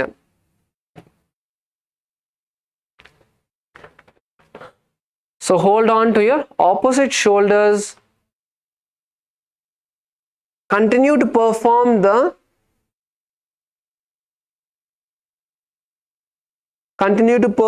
the Manduki Mudra, keeping the tongue rolled back. Manduki Mudra வந்து நீங்க வந்து பண்ணுங்க. உங்க நாக்கை வந்து எவ்வளோ பின்னாடி கொண்டு வர முடியுமோ கொண்டு வாங்க. And visualize a frog inside your inner space. உங்களுக்குள்ள ஒரு தவளையை வந்து நீங்க வந்து visualize பண்ண போறீங்க, கற்பனை பண்ண போறீங்க.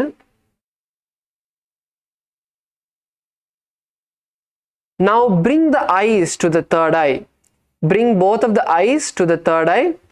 So ரெண்டு கண்ணுமே திருப்பியும் நீங்க வந்து உங்க மூன்றாம் கண்ணு பார்த்த மாதிரி நீங்க கொண்டு வர போறீங்க. Gaze to your third eye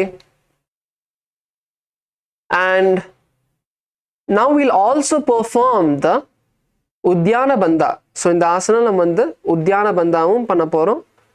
So as you inhale and exhale completely, pull your stomach all the way in, nice and up, in and up.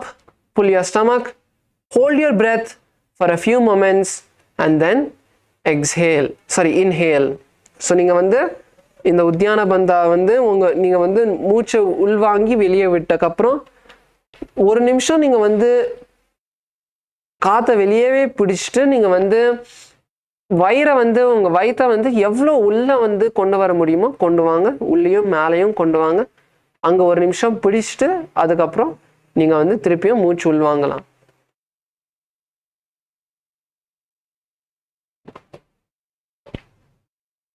मंडूकासन मध्यस्थं गुरुपराभ्यां धृतं शिरः एतद्भेकवदुत्तानम् एतदुत्तानमण्डुकम्.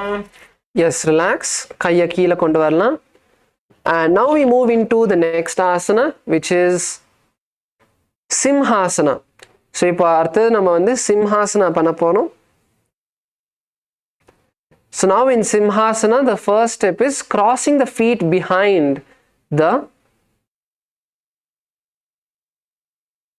crossing your ankles behind you. So இப்போ நீங்க வந்து முதல்ல வந்து உங்க காலை வந்து நீங்க வந்து cross பண்ண போறீங்க. cross பண்ணிட்டு உட்கார போறீங்க உங்க காலுக்கு மேல. So cross your heels and sit on the crossed heels.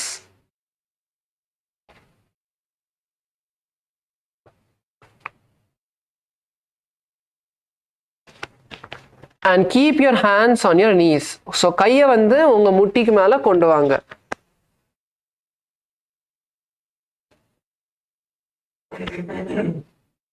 Now stick your tongue out and exhale forcefully, visualizing yourself as a lion.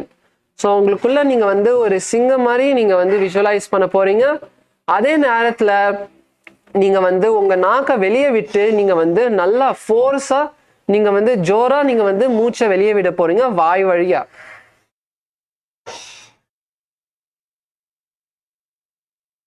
So let's all perform this asana. எல்லாரும் பண்ணலாம் இந்த ஆசனாவை. Good KAILASA LA male team, that's good.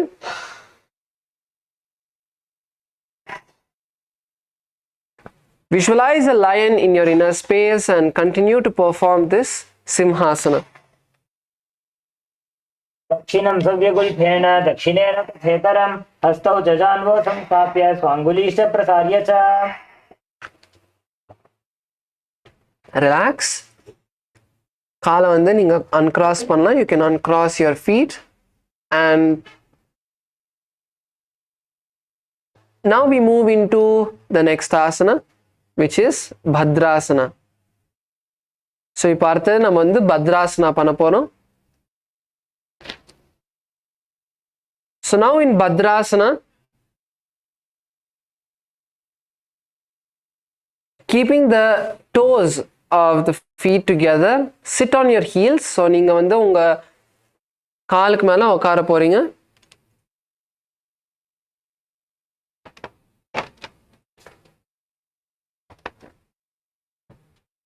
அதே நேரத்துல உங்க காலோட கட்டை விரல் ரெண்டுமே நீங்க வந்து கிட்ட கொண்டு வர போறீங்க.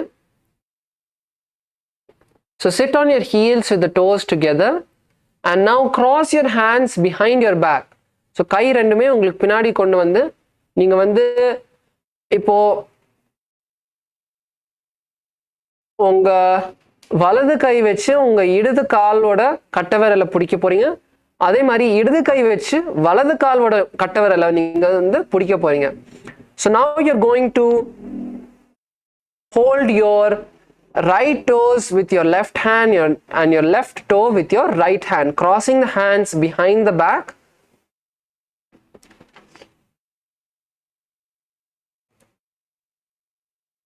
So let's all take a moment to perform this asana. Internally visualize Swamiji in your inner space. And from this asana, once again we are going to start performing the Brahmari Kumbhaka. So திருப்பியும் இந்த ஆசனால இருந்து நம்ம திருப்பியும் இந்த பிராமரி கும்பகாவை வந்து பண்ண போறோம். Yes, good. Kailasa LA male team, that's good.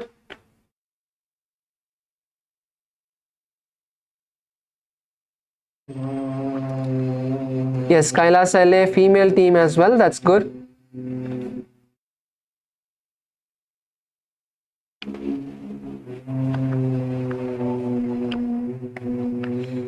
So internally visualize Swamiji in your inner space. உங்களுக்குள்ள Swamiji வந்து பாவனை பண்ணுங்க. And in this asana you are going to lock your chin to the chest. So இந்த ஆசனால வந்து நீங்க வந்து உங்க கழுத்தை நீங்க வந்து மடக்கி உங்க சின்ன வந்து உங்க chest கிட்ட கொண்டு வர போறீங்க. So bend your neck forward and touch your chin to your chest.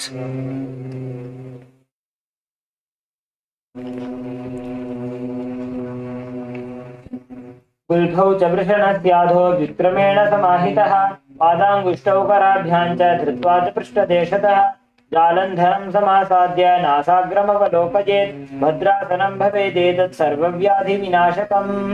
Yes, relax. நம்ம relax பண்ணலாம் இப்போ.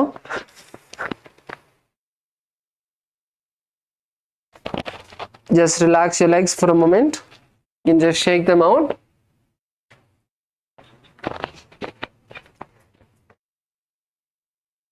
Yes. So now we are going to move into the next asana, which is Kakabusandi asana. So இப்போ அடுத்தது நம்ம வந்து Kakabusandi asana வந்து பண்ண போறோம்.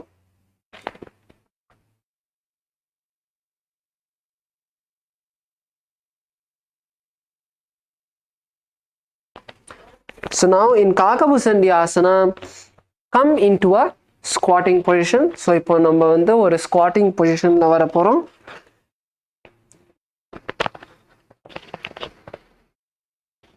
And now coming into a squatting position, bring your feet down and flat. So நீங்க வந்து உங்க காலை வந்து நல்லா flat-ஆ கொண்டு வர போறீங்க, அதே நேரத்துல கிட்ட கொண்டு வரணும். So ரெண்டு காலுமே தொட்டுட்டு இருக்கணும். So bring both of your feet together, nicely touching each other. So both of your feet will nicely touch each other. And now bend yourself forward in between of your legs. So nicely open your legs and lean forward. Open your legs and lean forward. Even if you're lightly coming onto your toes, that's fine. That's fine if you're lightly coming onto your toes. Open your legs and nicely lean forward. So காலை நல்லா விரிச்சு நீங்க வந்து முன்னாடி கொண்டு வர போறீங்க, முன்னாடி வர போறீங்க. So lean forward and now wrap your knees with the hands. So wrap your knees with the hands and bring your hands behind your back and lock them. So கையை வந்து உங்க காலை சுத்தி நீங்க வந்து பின்னாடி கொண்டு வந்து நீங்க வந்து கையை ரெண்டுமே பிடிக்க போறீங்க. So if you do this asana properly, you will even get a nice stretch on your shoulders and you might even hear a popping sound. That is good. So nicely bend forward. Let's take a moment to perform this asana nicely. Come on, let's all perform. Sai Ramaya, Kailasa LA, come on.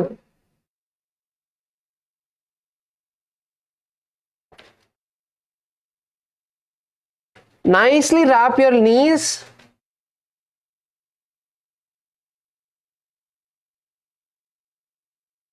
See, it will become difficult only if you are on your toes. So if you slowly, even if you are sitting on the ground, even if you bring your buttocks all the way to the ground and keep your feet down, that is fine. If it's too hard performing it normally, you can even bring yourself down completely and continue to perform this asana. So இந்த ஆசனா பண்றது கஷ்டமா இருந்ததுன்னா நீங்க வந்து உட்காந்துக்கலாம். So காலை வந்து தரையில வச்சுக்கோங்க, அதே நேரத்துல உட்காந்துக்கோங்க. காலை இந்த பொசிஷன்ல இருந்து காலை நல்லா விரிச்சு உங்க கையை வந்து பின்னாடி கொண்டு வாங்க. So nicely lean forward and perform the asana.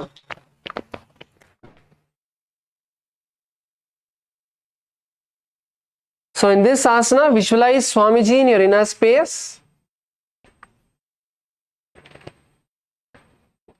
So visualize a crow in your inner space and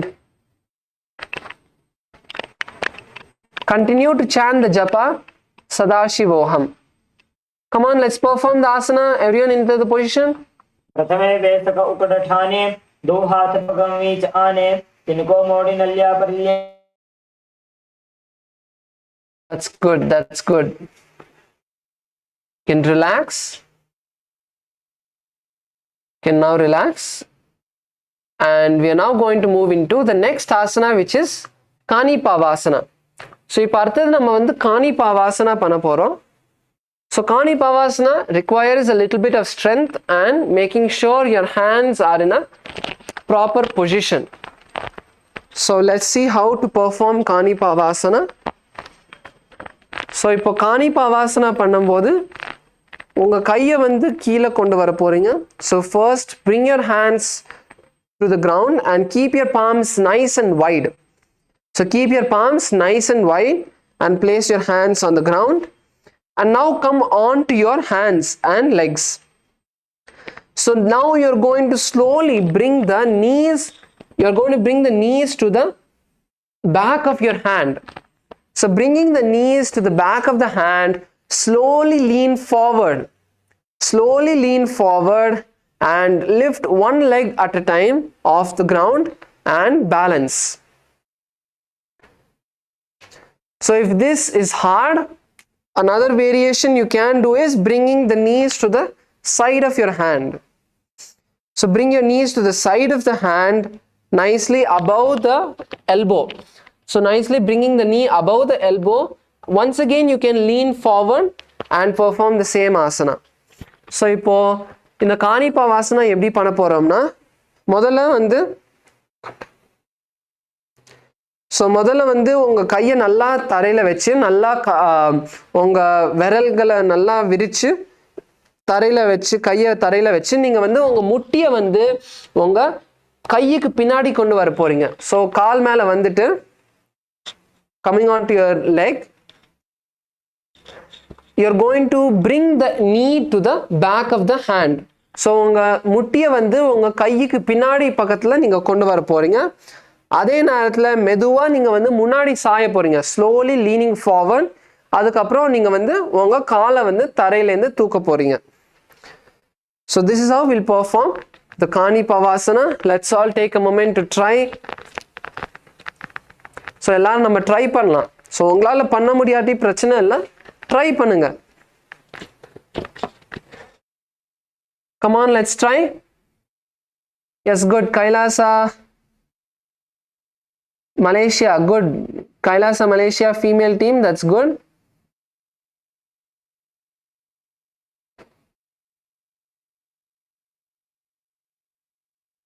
Come on, Michael, yeah, try.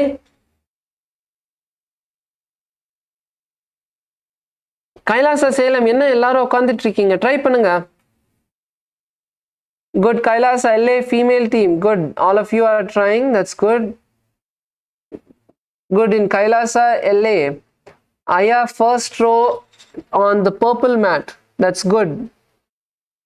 And even on the back we have one participant on the black mat, second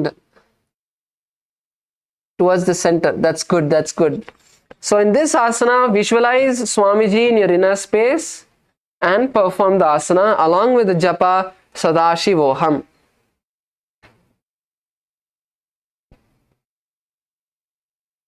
आसन को गुण आशीतुषिता होई तो आची होई. Yes, that's good, that's good.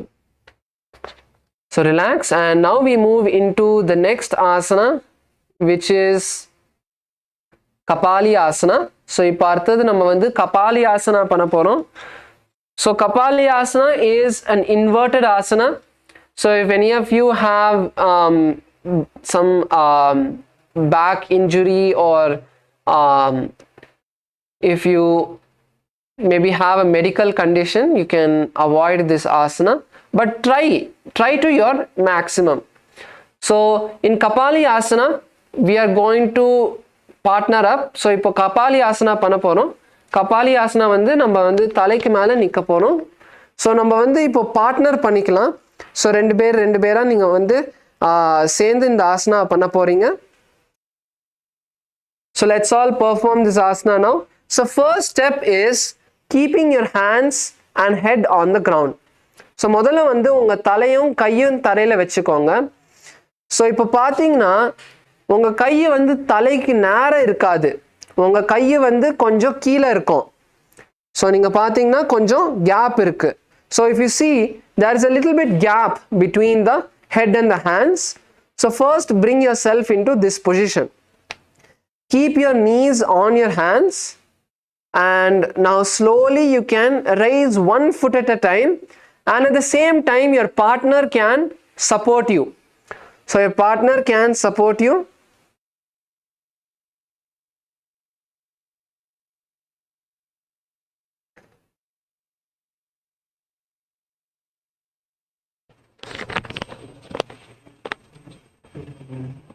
Yes, come on. LA team, you can partner up. Come on, partner up. LA team, female side, come on. Let's perform the asana. Yes, all of you can partner up and try to perform this asana.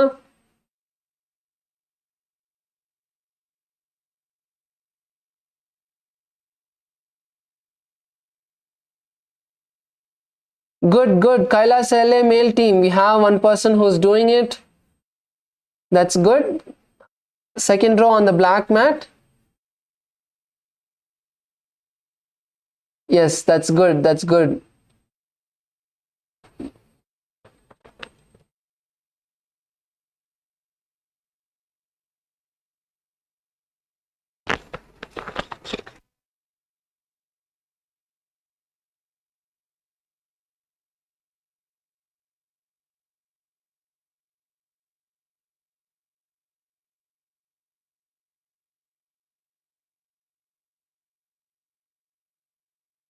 Yes, good. So KAILASA LA male team, Aya on the first row purple mat. Aya, can you share your name with me? Can you come to the can you type your name in the chat?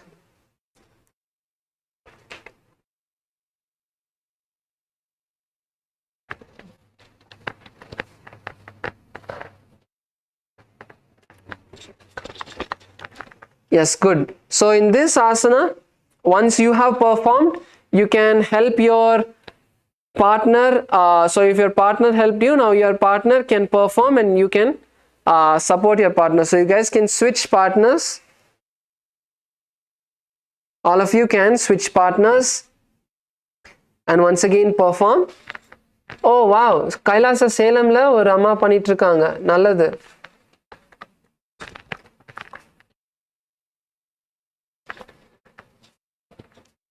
Yes, good. Baluaya, that's good.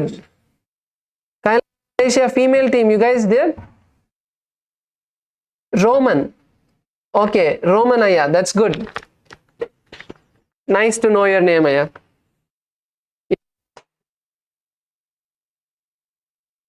So once you have performed your once both of you have performed, you both all of you can sit on your mats and we'll just listen to the Shastra Pramana now.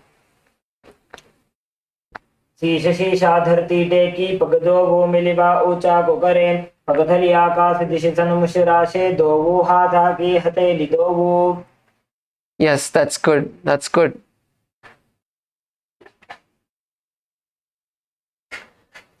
KAILASA சேலம்ல நீங்க பண்ணீங்க, உங்க பேரை வந்து கொஞ்சம் சொல்ல முடியுமாமா? சாட்ல நீங்க வந்து உங்க பேரை போட்டுடலாம்.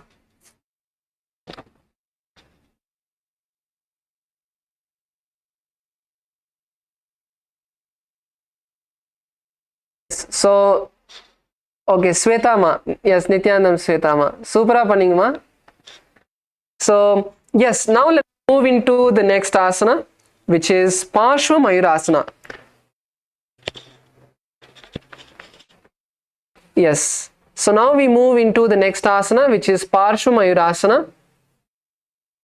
So in Parshva Mayurasana, now the first step is coming into a squatted position. So let's all come into a squatted position. நம்ம எல்லாரும் இப்போ வந்து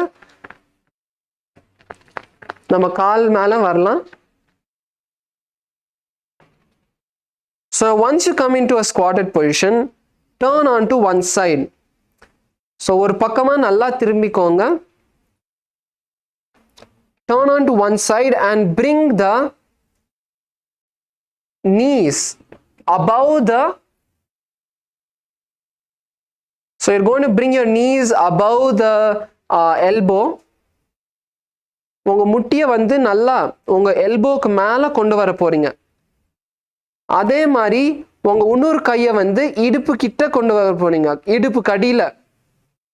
So bring the other hand under the hip. Now slowly lean onto the hands. இப்போ மெதுவா உங்க கைக்கு மேல நீங்க வந்து வந்துட்டு ஒரு காலை நீங்க வந்து தூக்கலாம். So lift one leg at a time. You can first lift the leg opposite, the leg which you're not on, and then you can lift the leg which you're on, or you can try the opposite, whichever is comfortable for you. So மெதுவா நீங்க வந்து ஒரு காலா நீங்க வந்து தூக்கலாம். தூக்கி ஸ்லோவா வந்து உங்க காலை வந்து நேரா சைடுக்கு நீங்க கொண்டு வர போறீங்க. So slowly straighten the legs to the side and balance. So this is Parshva Mayurasana.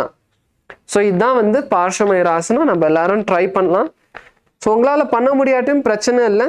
நீங்க இன்னைக்கு ட்ரை பண்ணாதான் அட்லீஸ்ட் நாளைக்கு ஒரு 10 நாள்ல நீங்க வந்து இந்த ஆசனா பண்ணுவீங்க. So only if you start doing this asana,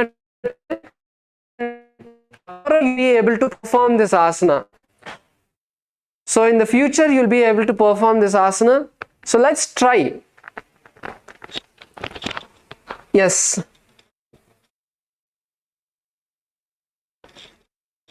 Good. Kailasa LA. The man next to in the black first row, black mat.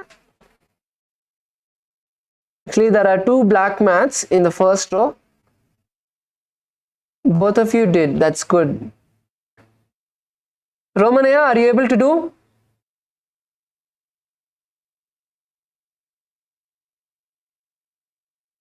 Oh, amazing. That's good. That's great. That's great. That's great. Svetama, உங்களால பண்ண முடிஞ்சதா? பாத்துமா பாத்து மெதுவா பண்ணுங்க. நீங்க ரொம்ப வேகமா பண்ணக்கூடாது, மெதுவா பண்ணுங்க. அப்பதான் ஸ்லோவா பேலன்ஸ் ஓட நீங்க பண்ணுவீங்க. Come on, LA female team. LA female team. Are any of asana?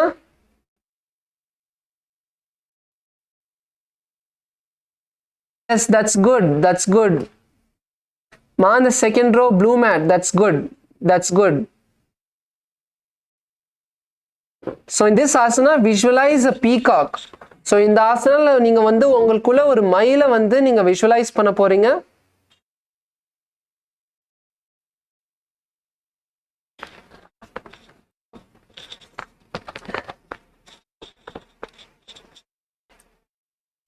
मयूरं दंडवत् कुर्यान् मायूरं दंडनामकं कुर्यान् मायूरं पार्श्वाभ्यां मायूरपार्श्वनामकम्.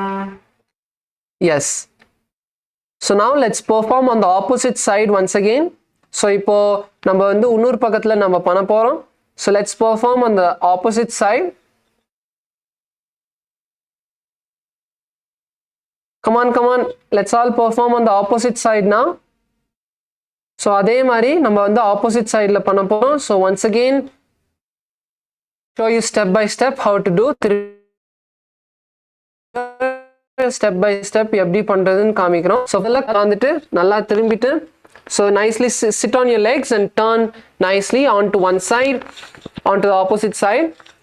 Then bring your knee above the elbow and your hip under, sorry, your other elbow under the hip. So both of your hands nicely placed firmly on the ground. Then raise the knee all the way onto the elbow, above the elbow, and the other hand under the hip, And then lean forward and stretch the leg to the side slowly, one leg at a time. Yes, good. Kailasa Malaysia female team, that's good. Come on, Michael, Balu, try பண்ணுங்க.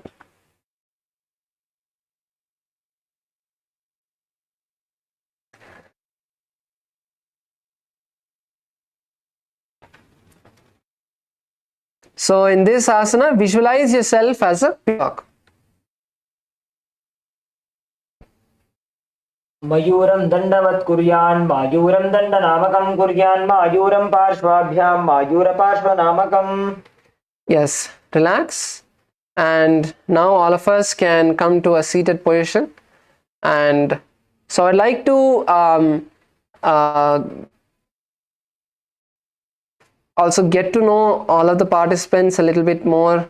I know Kailasa Malaysia, Michael Aya, and Kailasa Malaysia female team. If you could, each one of you could come and share your name also, that would be great. Or also go to all the other Kailasas, and I'd like to know each of you, so that when I'm conducting the yoga session, I would be able to keep note of where each one of you are finding difficulty, where each one of you are able to perform better.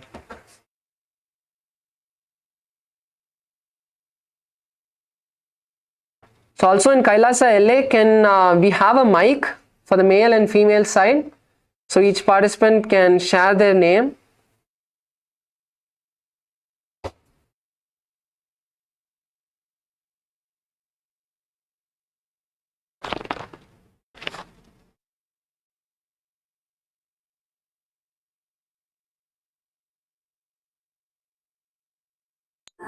Hello everyone, I'm from KAILASA, Malaysia. My name is C. Sorry ma, your voice broke. Could you repeat that?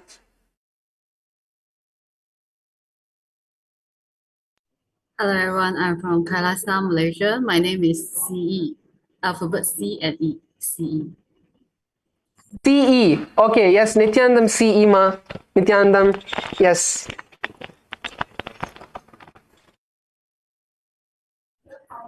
Nithyanandam, I'm Yoga Jnana Rupini. Yoga Jnana Rupini. Okay, Nithyanandam Yoga Jnana Rupini. You did very well ma today. During the yoga, you did very well. That's great. I'm Govinda Rupini. Can you hear? Govinda Rupini.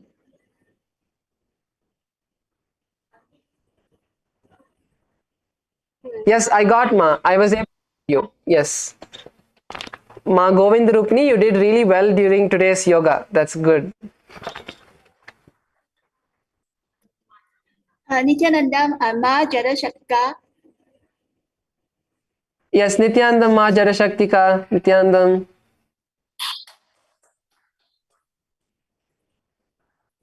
Nithyanandam, I am from Malaysia myself. Thank you.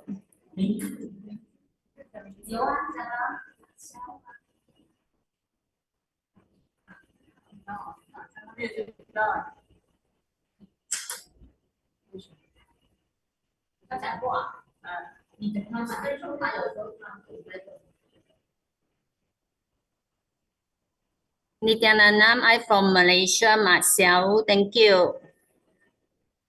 Yes ma, Nithyanandam ma.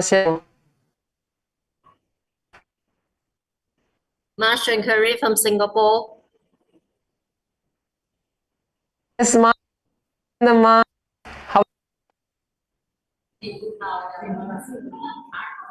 Nithyanandam, I'm Paramashantini. Yes, Nithyanandam ma Paramashantini. So, but Ma Shankar from, she went to Gurukul, and she drew all Swamiji's avatar comics. So yes, Nithyanandam ma. Yes. Yes.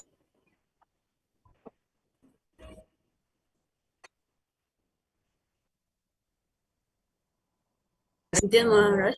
Your audio is short. Yeah. Sorry, ma. Could you repeat what you said? Your audio is choppy, March.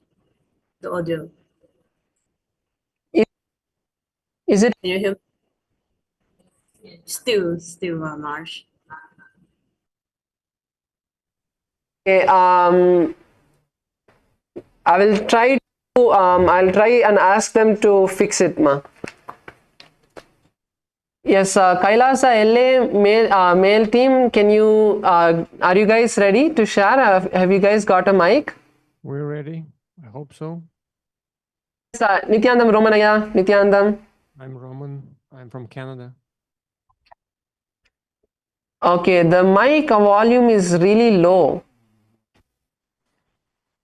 I'm Roman. I'm from Canada. Okay, yes, that's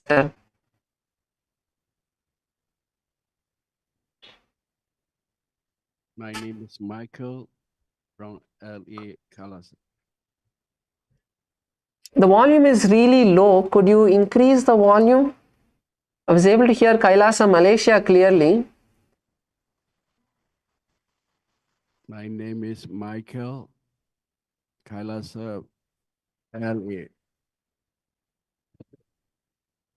Little bit more louder. This is Michael, KAILASA, USA. Yes, now I can hear you. Yes, Nithyananda, Michael, yeah, good. We have one more Michael in Kailasa LA as well. Good. My name is Matt from China. Matt. Matt. Okay, yes, Nithyananda, Matt.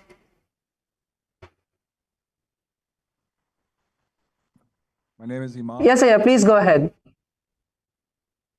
Okay.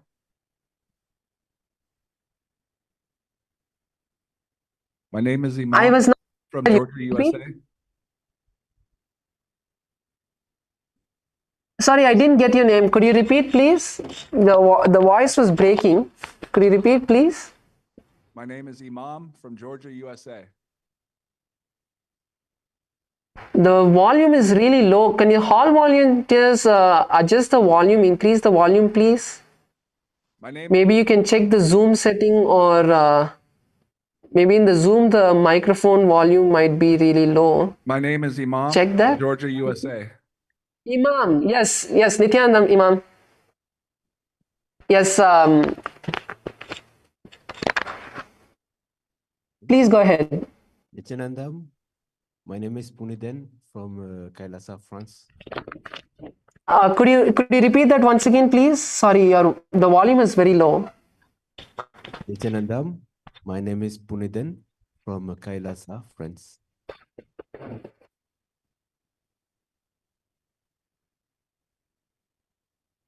Yes, Nithyanandam, Aya, Nithyanandam.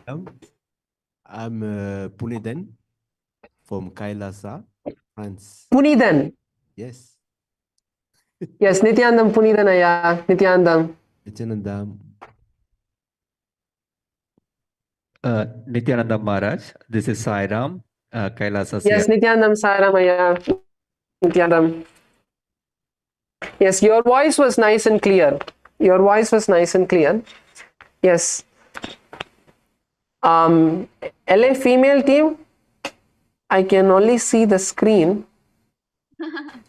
Nithyanandam, can you hear me? Yes, ma, I can hear you, Nithyanandam.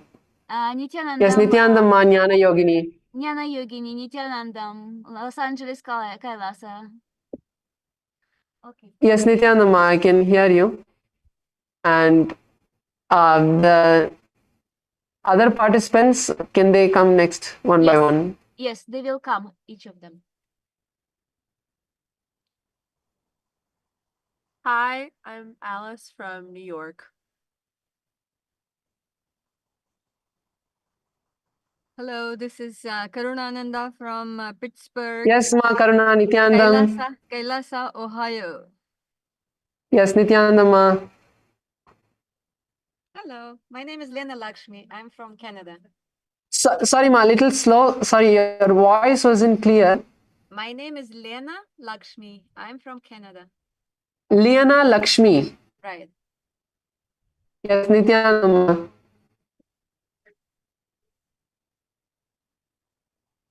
Hello, my name is Irene. I'm from LA. Sorry, ma, the volume is a bit low. Could you repeat, please? Sorry. Irene.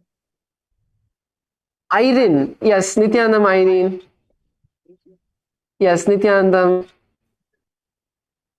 Nithyanandam. My name is Shabnam from California. Sorry, could you repeat that? Shabnam from California. Shapna. Yes. Shapna? Yes. Yes, Nithyanandam.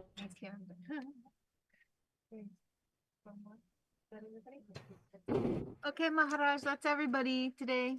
Yes, Kailasa Salemliyum நீங்க வந்து கொஞ்சம் ஒன்னொன்னா நீங்க வந்து அவங்க பேரும் நீங்க எந்த ஊருன்னு கொஞ்சம் சொன்னீங்கன்னா கொஞ்சம் நானும் தெரிஞ்சுப்பேன் நீங்களா. And also request to all the participants, if you guys could kind of keep the same position, seating position where you're sitting every day, so it will take a few some time for me to remember your face and your name. So if you guys could sit in the same seating position for the next few days, I would be able to catch your names as well. Yes, Kailasa Salem, நீங்க unmute பண்ணலாமா?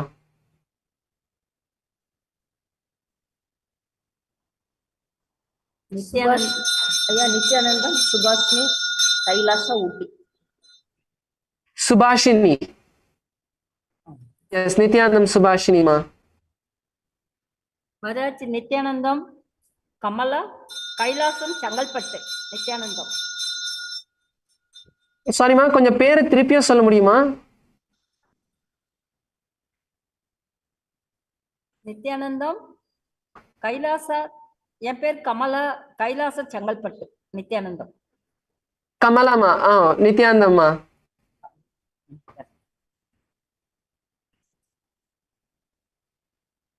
Nithyananda Maharaj, I'm Sudarshini from Dubai, UAE. Sudarshini. Yeah.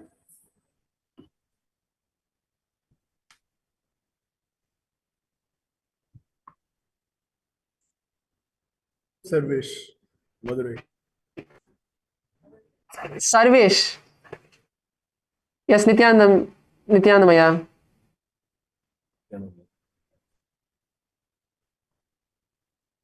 Maharaj, Devima, Ritualistic. Devima. Maharaj, Devima, Ritualistic. Nithyanandamma. Nithyanandamma.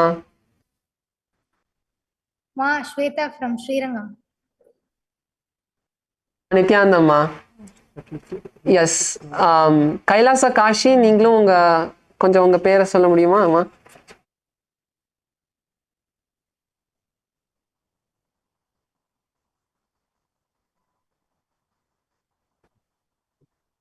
Nithyanandam, Karpagam. நித்யானந்தம்மா எப்படி இருக்கீங்க? நல்லா இருக்கேன். நல்லதுமா, குருக்குல்ல இருந்து ஞாபகம் இருக்கு, நீங்க குருக்குல்ல இருக்கறச்சு அது ஞாபகம் இருக்கு. So நல்லது. So yes, that's really nice. I know all of your names now. So yes, so with this we'll be coming to the end with today's yoga, and looking forward to seeing all of you join us tomorrow as well. And now we'll complete today's yoga with the Purna Mantra. So let's all sit on our yoga mats, bring our hands together. Take a moment to visualize Swamiji in our inner space.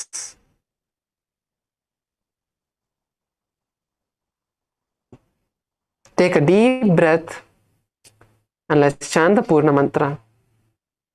Om Purnamadav Purnamidam Purnat Purnamudachyate Purnasya Purnamadaya Purnamevavashishyate.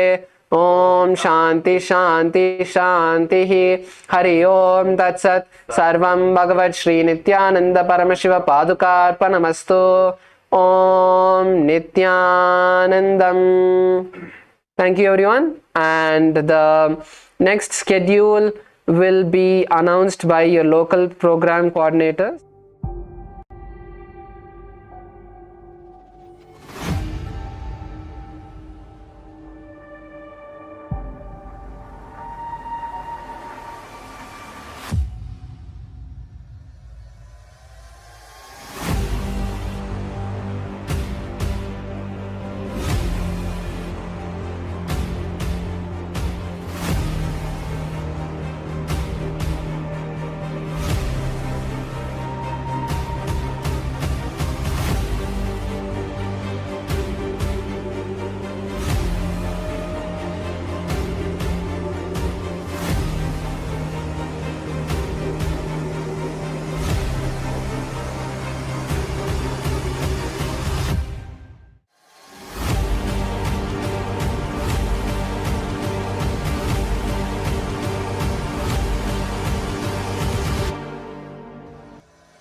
परमसुगतं केवलं ज्ञानमूर्तिं द्वन्द्वातीतं गगनसदृशं तत्त्वमस्यादिलक्ष्यम् एकं नित्यं विमलमचलं सर्वदी साक्षिभूतं भावातीतं त्रिगुणरहितं सद्गुरुं तं Namami. Welcome you all for the day 7 program of Paramashivoham Level 2. I hope everyone would have done the yoga, Prathama Vinyasa Krama and Ditiya Vinyasa Krama. Now, after this powerful yoga, we'll enter into the further sessions of today. Yes. After the intense yoga, now let us enter into the power manifestation. I request all the participants to quickly grab water, book, pen so that we can start the power manifestation. Today, whole theme will be awakening the God particle in you. The whole day we will be working on awakening the God particle in you. Yeah, please grab water, book, pen so that we can start the power manifestation. I see still few cameras are not switched on. Please switch on your camera. I give few minutes. Please come and settle down so that we can start the power manifestation.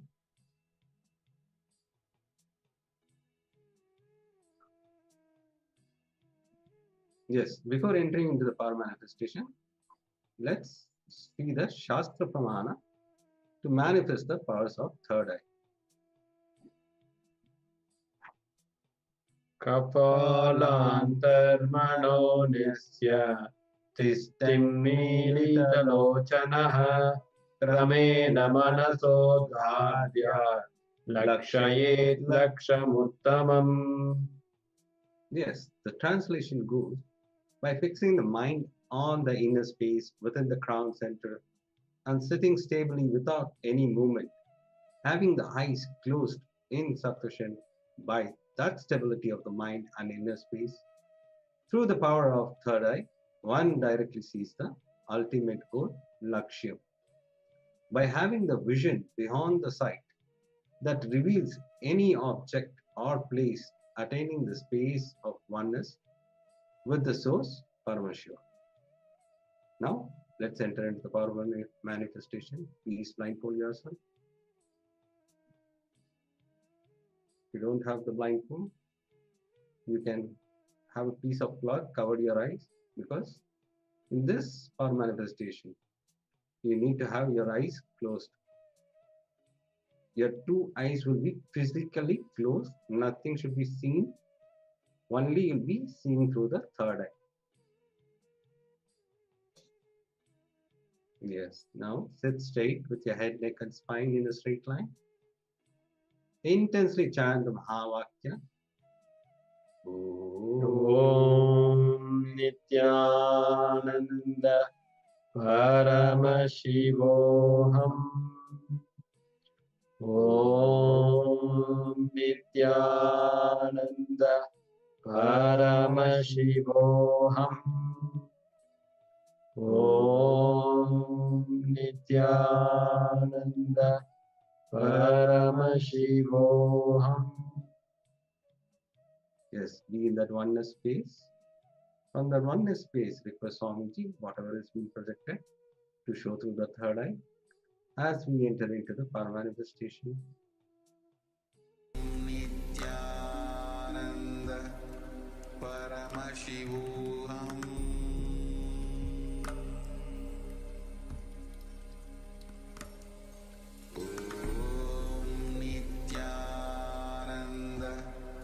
Paramashivoham.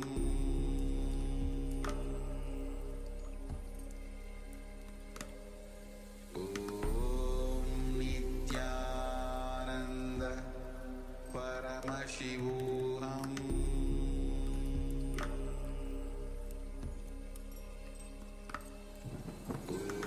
Om Nithyananda Paramashivoham. Paramashivoham.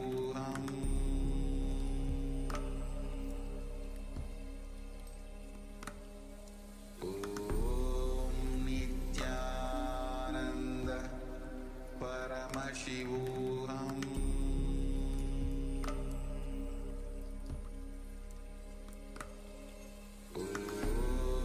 Nithyananda Paramashivoham.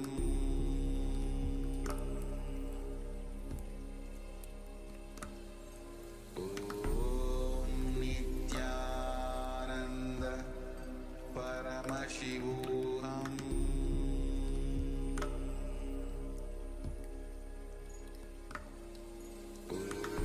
Om Nithyananda Paramashivoham.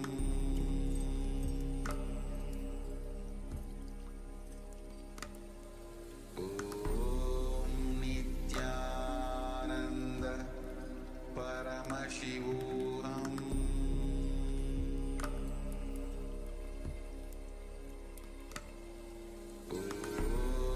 Nithyananda Paramashivoham. Paramashivoham.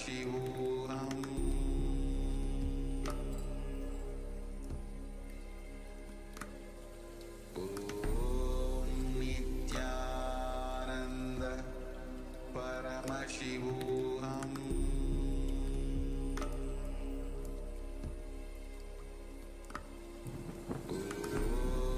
Nithyananda Paramashivoham.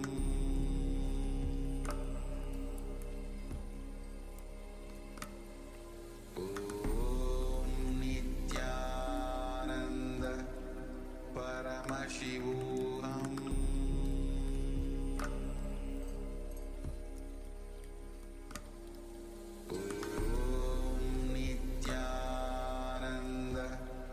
Paramashivoham.